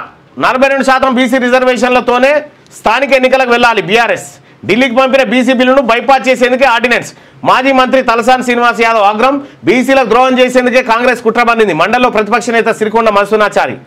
ఈ మోసాన్ని ఎక్కడికక్కడ ఎండగడతాం శ్రీనివాస్ గౌడ్. ఈ మాత్రం ఆర్డినెన్స్ ఇచ్చేందుకు 20 నెలల గంగుల. కమిషన్ నివేదికలో పారదర్శకత ఏది? ఎంత వకలాభరణం. ఆర్డినెన్స్లోనూ న్యాయపరంగా లొసుగులెన్నో దాసోజు. కోర్టులు కొట్టేస్తాయని రేవంత్ రెడ్డికి తెలుసు వద్దిరాజు. బీసీలకు దోకాపై బీఆర్ఎస్ ఆగ్రహం. సీఎం రేవంత్ రెడ్డి దిష్టిబొమ్మ దానం. పలువురు అరెస్ట్ అట. ఆర్డినెన్స్ ఓ చిత్తు కాగితం. ఇది ముమ్మాటికి బీసీలను ఏమార్చే కుట్ర. ఇన్నాళ్ళు నిమ్మలంగా ఉండి ఇప్పుడు రామల ఈయన పేరు ఏదో ఉండి ఈశ్వరయ్య గారు సర్కార్ దగ్గర ఒక పదవికి దరఖాస్తు పెట్టుకుండు. వాళ్ళు ఇయ్యకపోయేసరికి ఈయన తిరుగుబాటు చేసిండు. ఇదే వాస్తవం, ఇదే, ఇంతకంటే ఎక్కువ ఏం లేదు. ఇప్పుడు రేవంత్ చేసిన కులగణన చట్టబద్ధత లేదు. ఇప్పటికిప్పుడైతే కేసీఆర్ తెచ్చిన చట్టమే దిక్కు. కాదు కూడదంటే బీసీలకు రిజర్వేషన్లే దక్కవు. బీసీలు న్యాయ పోరాటాలకు సిద్ధంగా అని చెప్పి చెప్తా ఉన్నాడు. ఎవ్వరి స్వార్థం వాళ్ళది.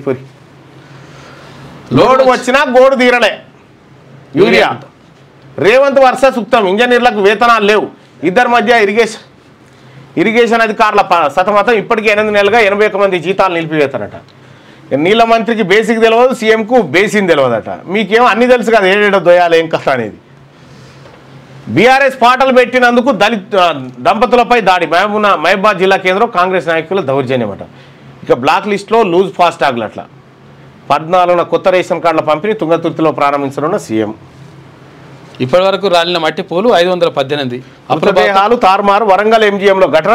ఇంటికి చేరాక గుర్తించిన కుటుంబం. దవాఖానా సిబ్బంది నిర్లక్ష్యంపై ఆగ్రహం. పోలీసులదే తప్పన్న వైద్యాధికారులు. ఒక ఆయన మహబూబాబాద్ కాడ భార్యాభర్తలు విడిపోయారట 20 ఏళ్ళ నుంచి. ఆయన మహబాద్ కాడనే ఊరు మీద తిరుగుతూ ఉంటాడట.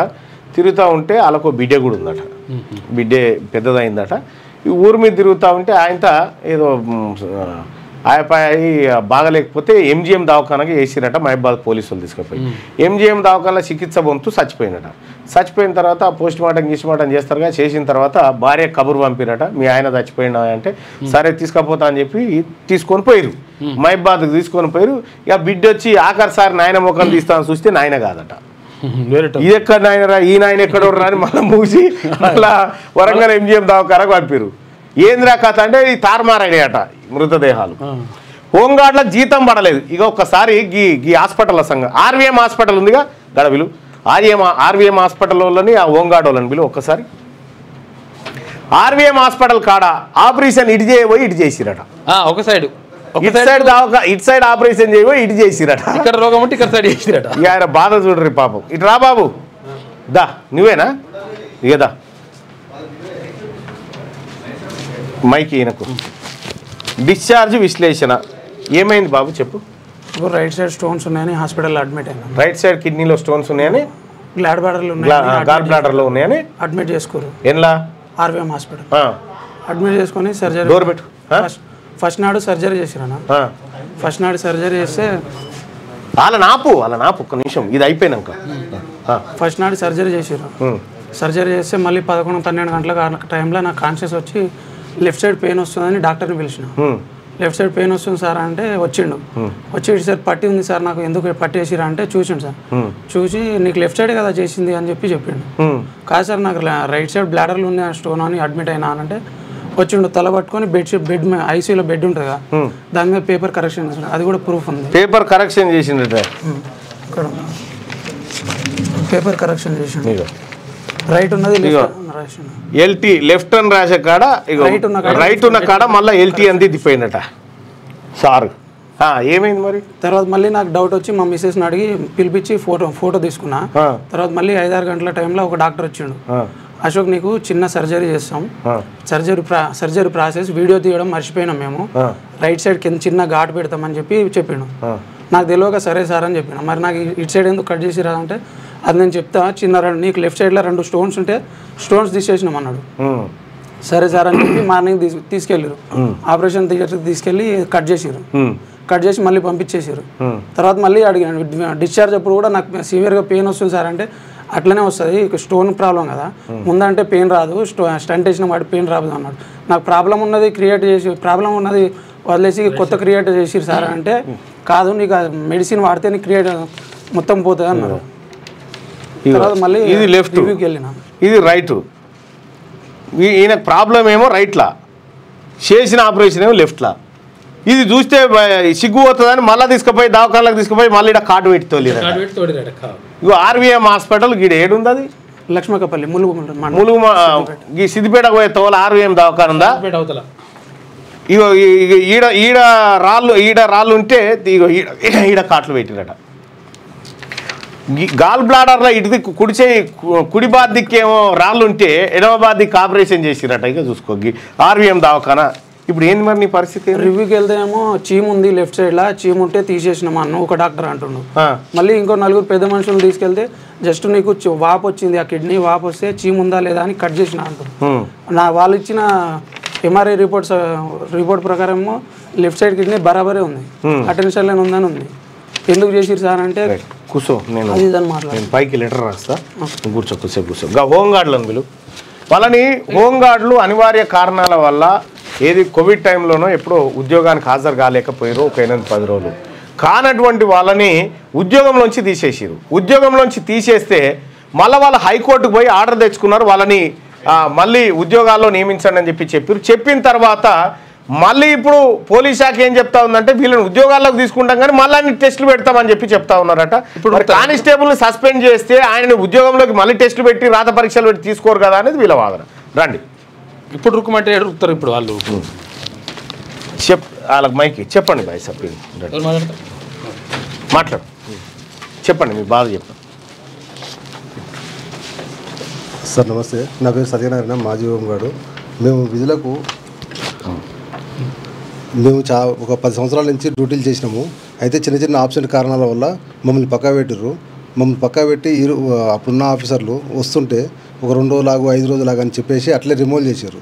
రిమూవ్ చేసి తర్వాత మమ్మల్ని లాంగ్ ఆబ్సెంట్ కింద రిమూవ్ చేశారు. అయితే 209 మందిని రిమూవ్ చేయకుండా 10 సంవత్సరాలు కూడా అట్లనే ఉంచి వాళ్ళని లాంగ్ ఆబ్సెంట్ కింద పెట్టేసి వాళ్ళ నెంబర్ రిమూవ్ కాకపోవడం వల్ల వాళ్ళని తీసుకున్నారు.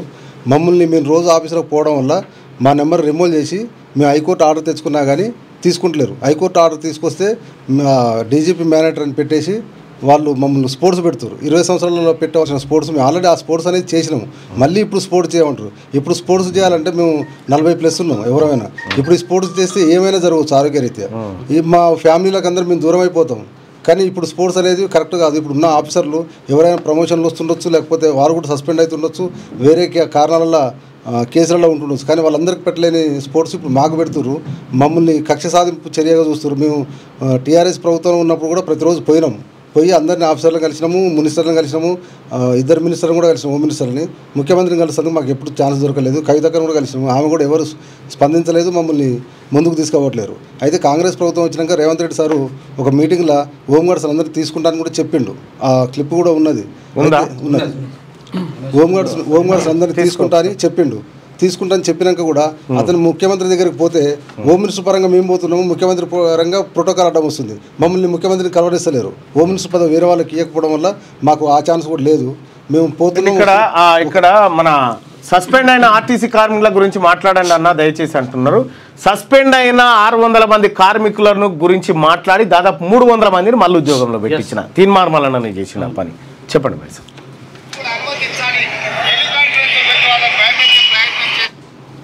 ఇది ఎట్లా మరి ఇంట్లోకి రావాలంటే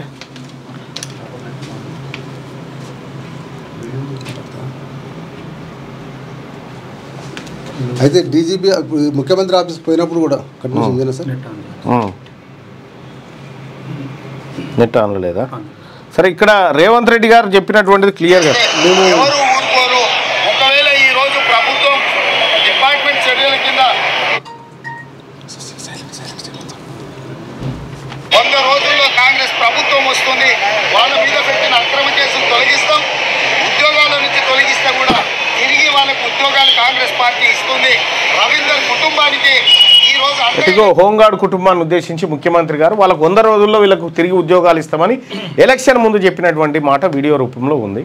ముఖ్యమంత్రి రేవంత్ రెడ్డి గారికి నేను ఎమ్మెల్సీగా పట్టభద్రుల నియోజకవర్గం నా ఓటర్లు చాలామంది ఉన్నారు. ఇందులో నేను చేస్తున్న రిక్వెస్ట్ ఏంటంటే ఈ చిన్న చిన్న ఉద్యోగాలు ఎక్కడెక్కడో పెద్ద పెద్ద అవినీతి అనకొండలను తీసుకొచ్చి మళ్ళా సీటింగ్లలో పెట్టి వాళ్ళకి సలహాదారులుగా ఇంకోటో పెట్టి పోషిస్తున్న ప్రభుత్వం మనది. ముసలోళ్ళని తీసుకొచ్చి శాతగాని ముసలోళ్ళని స్త్రీనిధిలో ఉన్నాడు ఒక ఆయన, ఏం పేరు విద్యాసాగర్ రెడ్డి అని, ఆయనకు గట్టిగా 6 మెట్లు ఎక్కుమని చూద్దాం, ఎక్కలేడు. అటువంటి వాడిని తీసుకొచ్చి ఆడ దునపోతును మేపినట్టు మేపుతా ఉన్నాం మనం. ఇటువంటి ఏది ప్రజలకు అక్కడికి వచ్చి కొన్నేళ్ల పాటు పనిచేసి ఏదో చిన్న మిస్టేక్ల కారణంగా వీళ్ళు ఉద్యోగానికి హాజరు కాకపోతే వీళ్ళని సర్వీస్ నుంచి రిమూవల్ చేసినారు. సో ఇది ఎంతవరకు న్యాయం అవుతుంది? మీరు ఇచ్చినటువంటి హామీ ప్రకారం వీళ్ళందరినీ ఉద్యోగంలోకి తిరిగి తీసుకోవడానికి ఇది కాకుండా ఈ లాంగ్ జంపులు, హై జంపులు, ఈ పరీక్షలు కాకుండా ఇంకేమైనా ఒక ఇంటర్వ్యూ లాంటిది కండక్ట్ చేసి తీసుకుంటారా, ఏం చేస్తారనేది, వీళ్ళు మెంటల్గా ఫిట్నెస్గా ఉన్నారా, ఏం కథ ఏందనేది ఒకసారి ఆలోచన చేసి మళ్ళీ తిరిగి ఉద్యోగంలోకి తీసుకోవాల్సిందిగా తమర్ని ఈ మాధ్యమం ద్వారా కోరుతా ఉన్నా. ముఖ్యమంత్రి గారు దీని పట్ల గతంలో ఆర్టీసీ వాళ్ళ పట్ల నేను చేసినటువంటి సూచనకు మీరు స్పందించి 600 ఇళ్లలోంచి 300 మందిని మీరు మళ్ళీ ఉద్యోగంలోకి తీసుకున్నారు. వాళ్ళందరూ కూడా ఇవాళ సంతోషంగా ఉన్నారు, మీ పేరు తలుచుకుంటా ఉన్నారు. ఇక్కడ ఈ కుటుంబాలు కూడా ఎంతమంది ఉన్నారు భాయ్? ఒక 150 మంది హోంగార్డులు ఉన్నారు. ఈ 150 మంది హోంగార్డుల ఇళ్లల్లో మీరు దేవుడు అయి ఉంటారు. దయచేసి ముఖ్యమంత్రి గారు ఈ విషయాన్ని ఆలోచించండి. నేను కూడా నా తరఫున మీ దృష్టికి తీసుకురావడానికి రాతపూర్వకంగా ఒక లెటర్ కూడా రాస్తాను. ఓకేనా బాయ్? ఇప్పుడు డీజీపీ గారి దగ్గర కూడా వెళ్ళినాం సార్, మేము సిపి దగ్గరికి వెళ్ళినాం. రేవంత్ రెడ్డి సార్ ఒక మాట చెప్తే మీ ఉద్యోగాలు మీకు ఇస్తామని రెడీగా ఉన్నారు సార్. నేను నా వంతు ప్రయత్నం చేస్తాను. ఓకే సార్, నా వంతు ప్రయత్నం నేను చేస్తాను. మీరు చెప్పారు కదా, నా వంతు ప్రయత్నం. Okay, thank you. Okay, right. ఇక్కడ ఫోన్ ఇది ఒకటి.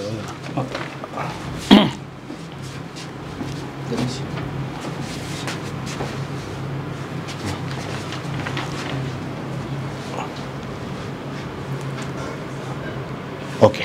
థ్యాంక్ యూ రైట్ ఇది తీసుకో వినోద్కి okay right right thank you ముగ్గురు పిల్లల గురించి మాట్లాడదాం కానీ